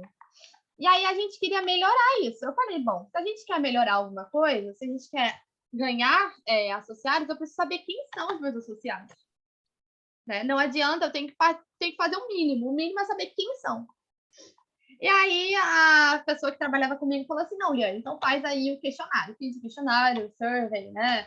Fizemos online e tal, bem direitinho, levantamento social, quem são, quanto ganha, se é mulher, se é homem, onde mora. Mas ia ser respondido de forma anônima, né? Você não ia precisar dar o seu nome e tal. Aí mandamos isso lá para o chefão. E o chefão me mandou um e-mail, né? Eu quase gelei quando eu recebi aquele e-mail daquela pessoa, aquele professor, doutor, universitário, cheio de nome na frente, que na Alemanha, né, vem senhor professor, doutor, fulano, era tanto nome na frente, eu falei, meu Deus, o que eu fiz? E ele me questionando, mas por que você quer saber? Por que você quer saber qual a idade? Por que você quer saber quanto ganha? Aí eu falei, olha, se eu tô querendo ganhar associados, eu preciso saber primeiro quem são os meus. Depois que eu souber quem são os meus, aí eu posso ver, né, qual é né, qual é a tendência, né, e quem são essas pessoas que eu vou ganhar. Ele falou assim, é coerente o seu pensamento. Mas não foi para frente, meu questionário morreu e não foi aceito. E era assim que funcionava, né? Eles não pensam 1 metro à frente. É aquilo ali. Saiu daquilo, acabou. Já não consegue. Entendi. Cara, você recebeu muitas perguntas aqui. Eu vou fazer mais 2 ou 3. Eu vou abrir para quem quiser falar. Mas eu entendo que você também. Eu não sei como está a sua disponibilidade, Não, né? tá tudo bem. Eu tô Tá de igual. boa? Obrigado, de novo. Fizeram aqui, o Conselho de Enfermagem do Brasil fez recentemente um acordo com os enfermeiros exercerem na Alemanha. Como ficou essa condição junto ao cenário que você tem mostrado assim, para gente? Acho que é válido vir para a Alemanha. Não estou querendo desmotivar ninguém a vir para a Alemanha, tá? Existem prós, existem contras, né? É lógico que você está na Europa, você ganha euro, você tem a possibilidade de ver uma vida completamente diferente, inclusive, no Brasil. Mas a pessoa... O COFEN, só para dizer, o COFEN, ele fez o acordo, mas ele também não quer saber como é a condição das pessoas que vão chegar, não, tá? Ele fez o acordo para botar o nome dele lá. Mas o COFEN, eu tenho... Pode ser que eu esteja errada, mas eu tenho quase certeza que eles não vão acompanhar o teu processo. Eles não vão acompanhar, eles não vão querer saber como você vai chegar na Alemanha, não vão querer saber onde você vai morar na Alemanha quando você chegar e nem qual hospital que você vai. Eles fizeram um acordo com uma clínica bem grande, privada, na Alemanha, que tem... Eu cheguei no meu plantão com uma colega alemã, a gente chegou a olhar qual era essa clínica e ela falou até assim, cara, é conhecida e ganha bem. Um pouquinho mais do que eu ganho no hospital universitário, tá? Porque lá também o salário não varia tanto assim. todo mundo vai ganhar basicamente a mesma coisa. O COFEN, ele fez isso para dizer assim, a gente apoia essa união. Acabou. Ele não vai olhar em quais condições você vai chegar ou que você vai para a Alemanha. O resto é com você e com a empresa. Nessa, por exemplo, eu vi que eles não pagam nenhum curso de alemão. Então, a partir do princípio que o meu curso de alemão de 6 meses foi com base de 20 mil reais, se você tiver o dinheiro, ótimo. Se você não tiver, você não vai fazer. Então, existe o acordo também do Ministério do Trabalho com o Goethe, né, que é o curso de alemão, e eles também trazem enfermeiros. Mas, de novo, ninguém está ali. Eu duvido que o COFEN esteja avaliando em quais condições eles estão levando esses profissionais, tá? É uma empresa confiável? É. A minha também é confiável. Eu cheguei na Alemanha e me botaram no hospital psiquiátrico desativado. Então, assim, o COFEN tá vendo isso? Eu acho que não. Então, eu realmente entendo a aliança, entendo que é importante os profissionais irem, acho a experiência válida, mas as pessoas têm que ir conscientes de como é a enfermagem na Alemanha. Né? Eu aprendi muito sobre cardiologia, como eu disse, toda a minha faculdade foi em política do SUS, em questão de gerência, então eu era, clinicamente falando, fraca, eu não tinha nenhuma experiência, eu não sabia muito, então eu aprendi muito metendo a mão na massa. Mas tem muita gente que não aguenta e que vai embora porque fala, cara, eu não estudei para isso. Eu não estudei para ficar aqui, o setor da minha colega que é trauma, ela não pode nem coletar sangue. Se o paciente tiver com emergência, não interessa, não coleta. Tem que ligar para o médico. Então, assim, tem lugar lá que o paciente está em emergência, não pode dar oxigênio. Enquanto o médico não chegar, o paciente vai ficar sem oxigênio. E, assim, você vai se sujeitar a isso?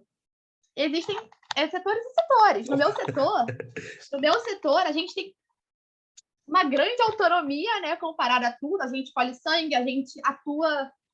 por exemplo, o paciente parou. Tem muita parada, né? Cardiologia. A gente atua e eles elogiam a gente, né? Eles falam, cara, vocês para emergência são muito bons comparados a outros setores. Mas isso varia muito. Eu dei sorte, né? Até punção arterial, se for numa emergência e a gente fala, eu sei fazer, provavelmente o médico do meu setor vai falar, faz. Ele não vai se preocupar com questões. Mas a maioria da enfermagem não sabe. E, assim, não é permitido também. Então, eu acho que falta a galera que está indo saber. Isso gera uma frustração muito grande. Você sai daqui com uma expectativa muito grande e está indo para um país como a Alemanha achando que vai ser o voo da enfermagem, sabe? E chega lá, você não tem nem graduação. Você vai ser reduzido, o meu diploma foi reconhecido para técnico. Eles não reconhecem nem o bacharelado. Então, assim, cara, isso é informado? A galera que tá indo, o COFEN tá dizendo para essa galera que tá indo que é assim que funciona? Não tá. Então... Me perguntaram também se você tem alguma noção, algum panorama de como é para outros profissionais da saúde, como nutricionista, fisioterapeuta. Nutricionista eu nunca vi. Dentro do hospital eu nunca vi. Se tem, acredito que tem que ter, né? Pelo amor de Deus. Mas ele não vai para paciente, não faz dieta personalizada. Fica com a gente e a gente fala com o pessoal da cozinha, né? Tipo assim, no meu andar, no 17, a cardiologia, tem uma cozinha periférica, né? Tem a cozinha geral e tem a cozinha lá do setor. A gente chega para essas pessoas da cozinha, que são pessoas que não têm um ensino médio completo, assim. Não tem nenhuma formação além, não tem nada. E a gente fala, o paciente precisa de uma dieta rica ou pobre em cálcio, né? em potássio, em sódio, ou no que seja.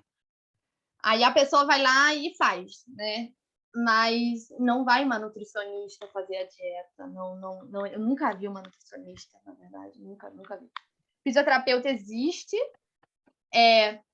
Fisioterapeuta aqui no Brasil, né? Pega muita coisa respiratória, não sei o quê. Não, a fisioterapeuta vai lá, mobiliza o paciente, tchau.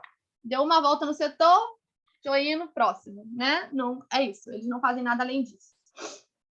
São valorizados, não? Ou igual a enfermagem? Não é. Não é. Assim, eu acho que é porque a fisioterapia você pode trabalhar em outros lugares, entendeu? Para a enfermagem é um pouco mais difícil. Existe, claro que existe, né? Mas você vai padecer um pouquinho, não vai ser tão simples assim. Mas eu já vi clínicas de reabilitação. Nessas clínicas de reabilitação, aí os fisioterapeutas eles atuam basicamente sozinhos, né? E aí são bem legais essas clínicas, sabe? São bem legais. E eu tenho uma amiga que ela quebrou a perna, né? E ela foi para essa clínica de reabilitação e ela falou, cara, a estrutura é incrível. Então, ali dentro, eles têm mais espaço. Dentro do hospital, você ainda fica um pouco limitado. A gente sempre pede... O médico, ele aciona a fisioterapia, né? Você, como enfermeiro, você não tem o direito de acionar a fisioterapia. Mas o médico, a gente fala, chama a fisioterapia para o paciente tal. Aí eles vão lá e marcam, né, um horário para a fisioterapeuta vai lá. E assim, funciona até ativamente, mas é só aquilo, é só mobilização. Se for uma coisa mais respiratória, mais além do que é levantar e mobilizar o paciente, aí já não funciona mais. Tem mais uma pergunta aqui, que era, na verdade, é uma pergunta que, pelo que eu estou entendendo, a pessoa queria saber, assim, empresas confiáveis, de condições de vida, se o salário dá, se você...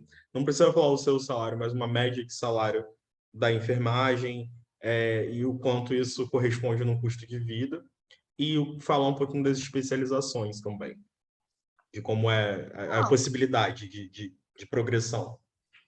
Custo de vida, a vida, não tem o que reclamar, não. Dá para viver muito bem. Uma média de salário da enfermagem, você vai tirar 2.000 euros por mês. O salário mínimo na Alemanha hoje é 1.200, 1.300, você consegue viver bem. Apesar de hoje o custo de vida ter aumentado muito, né, devido às crises, às guerras e tudo, o custo de vida aumentou muito mais, a vida é boa, você consegue viver bem. Mas é uma questão de adaptação. Tem gente que se adapta e gente que não se adapta, né? E aí existem fatores extras a você morar na Alemanha. Você está disposto a viver uma vida legal, mas está insatisfeito no seu trabalho? Porque, assim, o plano de carreira da enfermagem é complicado, né? Eu digo, eu tô na cardio e daqui a 10 anos eu estaria na mesma cardio fazendo a mesma coisa. É um pouco difícil você conseguir subir o nível ali. Então, assim, é individual, né? Você consegue viver bem, mas até que ponto é esse viver bem? Viver bem é você ter dinheiro? Entendi. Se for isso, ok. Mas se viver bem for... Eu acho assim, existe um período limite, né? Você vive bem com seu dinheiro, viaja, faz isso, faz aquilo. Atingiu aquilo, tá, e agora? O que eu faço pra frente? Como é que... Sabe, minha profissão vai ficar assim pra sempre? Porque a maioria das pessoas reclama exatamente disso. Você estagna, você não consegue. Os próprios alemães falam disso. Eu tenho uma colega alemã que ela é bacharel e ela fala, cara, cheguei aqui, agora eu tô aqui, agora eu faço o quê com meu bacharel? Ela não sabe o que fazer. Ela pensa em sair, ir para outro país, né? Para Inglaterra, para Escandinávia. Ela falou, cara, eu estagnei aqui, não tenho para onde ir agora. E aí você se frustra. Fazer especialização e ir também não... Não, fazer aqui não é reconhecida. Entendi. Não é reconhecida. E a especialização lá é anestesia, que meio que você vai ser assistente de médico, do médico anestesista. Intensiva, que aí você vai trabalhar na intensiva como outro enfermeiro que não é especializado, mas também trabalha na intensiva, e você não vai ganhar mais por isso. Acho que você ganha 30 euros a mais, e sim, são 30 euros a mais.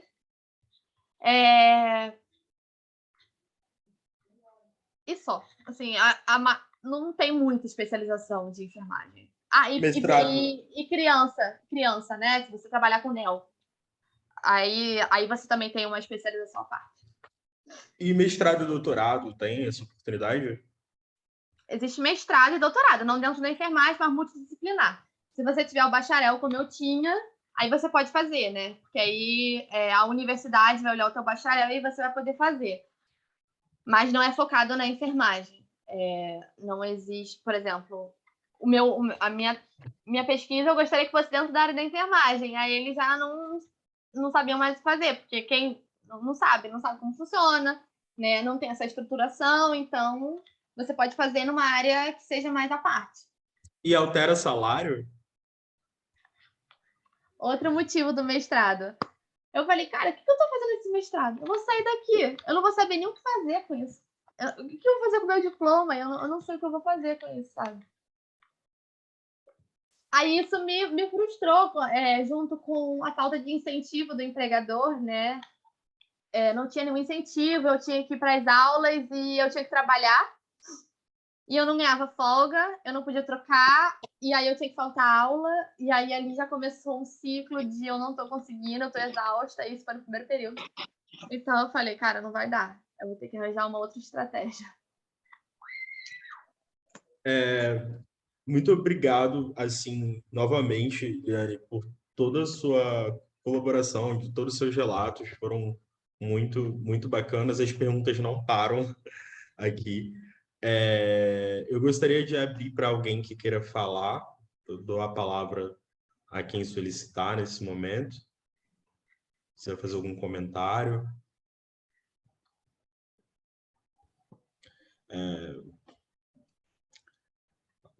Alguém? Bom, Posso responder aqui rapidinho? Não existe 12 por 36 nem 24 horas. Todo mundo é obrigado a fazer 8 horas por dia. E são 3 plantões, manhã, tarde e noite. E você também não pode escolher só trabalhar à noite ou só trabalhar de tarde. Você tem que fazer os 3 plantões. Tem alguma empresa que você acha que, assim, pelo menos nomes de empresas seguras para quem tem interesse? Eu só conheço a Talent Orange, né? Que era a antiga Captalent. Existem, Decra, eu acho que existe também, mas eu realmente não conheço. Eu conheço a Talent Orange. Eles trazem com segurança, tá?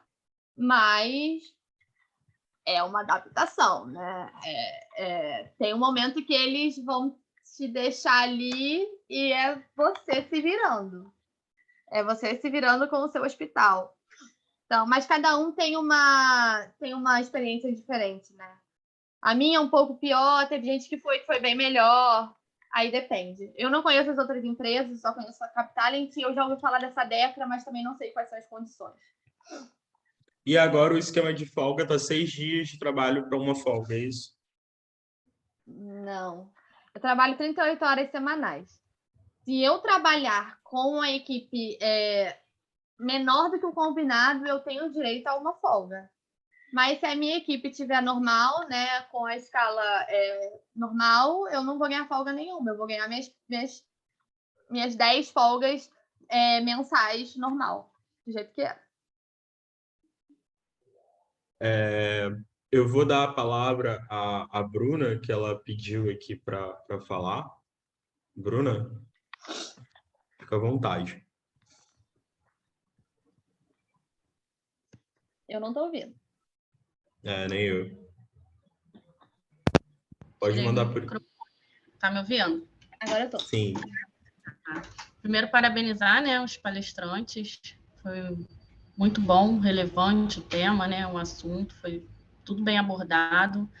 E falar para a Liane, né, que essas horas que a gente sauda, né, faz saudações ao nosso SUS, né, aqui no nosso país, que nós temos, né, o nosso sistema, tem falhas, né, existem inúmeros desafios, eu acho que ainda faltam, né, eu sou enfermeira, sou formada em terapia intensiva, em cardiologia, nesse momento eu tenho atuado na atenção primária à saúde, tá? E assim, eu vi uma grande diferença, inclusive nas questões relacionadas à autonomia do enfermeiro, né?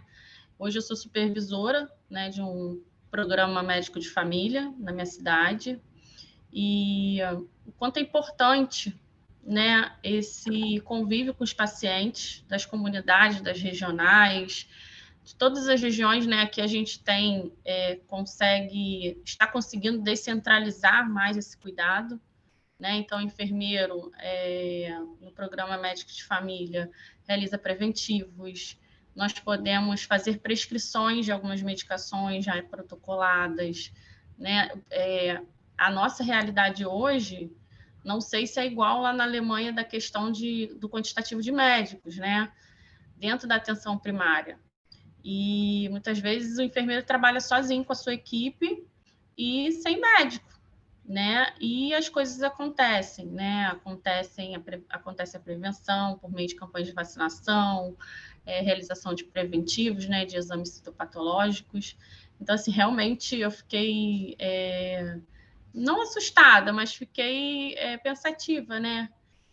Do quanto que parece que eles não caminham, né, na Alemanha, não existe esse caminhar. E aqui no nosso país a gente tem visto cada vez mais caminhando para tentar fazer uma diferença, né? Um SUS melhor, com mais acesso, né? Com igualdade nos atendimentos, coisa que eu acho que lá vocês não têm, né? Então, é isso que eu queria deixar de mensagem, para a gente pensar realmente, né, dentro do contexto, tanto na atenção básica quanto na atenção, né, terciária, o que a gente pode dar de melhor enquanto enfermeiro, né, para esses pacientes, tanto lá na Alemanha quanto aqui no Brasil. Na verdade, lá é um problema de você não ser valorizado, porque como você vai dar autonomia para uma profissão que não é academizada, né? Como você vai dar autonomia para uma profissão que não é faculdade, sabe? Você fica 3 anos ali só e fazendo a mesma coisa, que não tem pesquisa científica, que não existe enfermeiro fazendo pesquisa científica. Existe, mas, tipo assim, cara, é mínimo fazendo pesquisa científica de enfermagem. Toda pesquisa científica que tem é médico-centrada, não existe pesquisa para plano de cuidado de enfermagem. Então, é difícil você dar autonomia para uma profissão que é assim, né? E já vem da base. Se vem da base, como que eu vou querer melhorar a enfermagem? Tem que mudar tudo, tem que mudar da base a enfermagem, tem que mudar da formação. E aí é um grande problema, né? Porque você tem que mudar o sistema num país inteiro para você conseguir dar mais espaço para uma profissão. Então, assim, é um problema gigante que tem lá. Problema gigante. E eles tentam sanar esse problema porque alemão não quer se formar, não quer fazer parte disso, né? A galera que faz enfermagem lá é porque quer se formar, pegar o diploma para fazer medicina e estudar, porque se você estuda é sinal de que você fez a faculdade, né? E a faculdade é a medicina.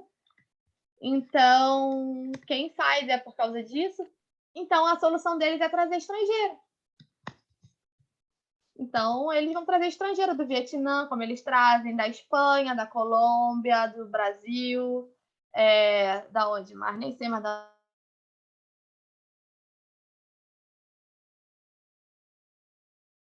Eu acho que travou a internet da Eliane.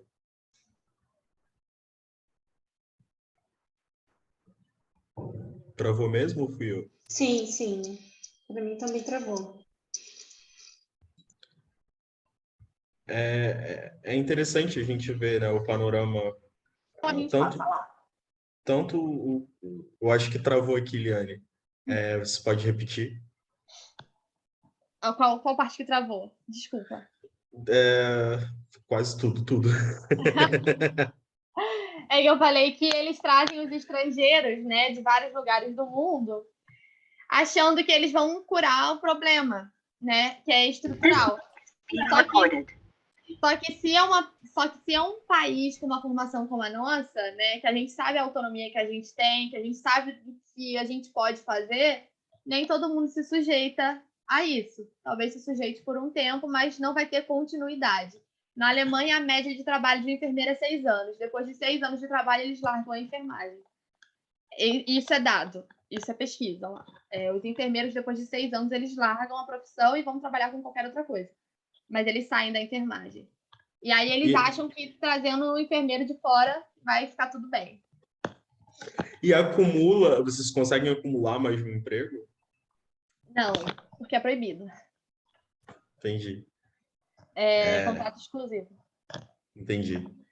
Bom, a gente vê que a perspectiva do sistema de saúde e das questões sociodemográficas, elas vão interferir muito, né? As questões culturais, elas vão interferir muito, tanto na atenção primária na Colômbia, na Alemanha e no Brasil. A gente vê que, por mais que a gente tenha muitos entraves no Brasil, a gente tem uma atenção primária, embora com muito desmonte, com muito ataque, ela é estruturada, né? Ela consegue ser multiprofissional e é muito legal a gente ver que o Brasil ganha em alguma coisa. Eu fico feliz de ver. E eu fico muito feliz pelo esse evento. Eu agradeço muito a você, Eliane, e a todos presentes. A gente encerra o nosso evento de atenção primária. Eliane, se você quiser dar alguma informação de contato, se quer fechar alguma coisa.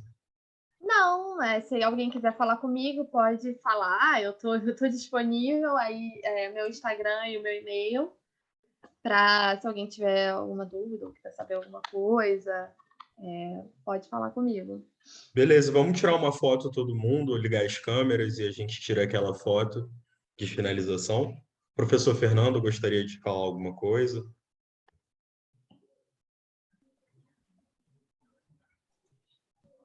Viva o SUS. É o suficiente. Concordo. Sou 100% a favor.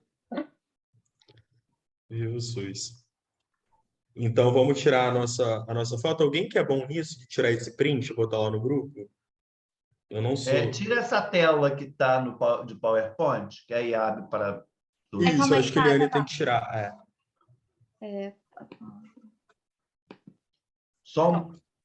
Isso. Deixa eu acender a luz para ficar melhor.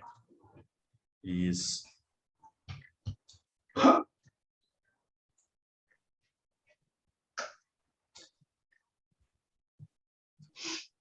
Ai. Oi, Célia, saudade. Pronto, vamos aos prints. Cadê? Stephanie, Mariana, Suelen. Quem gostaria de abrir a Brian, câmera já abriu. Gabi, Então, Etienne, 3, hein? Cíntia. 1, 2, 3 e... Primeira página, aguentem firme só um minutinho. Um minutinho que vamos para a segunda página, nós estamos em 2. A segunda está Lícia, Cíntia, Rafaela, 1, 2, 3 e... Foi, pronto. Muito obrigada, foi. Muito obrigado aí a todos pela paciência. Obrigado, Eduardo, representando aí todo o corpo social dos bolsistas de demanda social da CAPES. Muito obrigado, uma boa tarde. Boa tarde.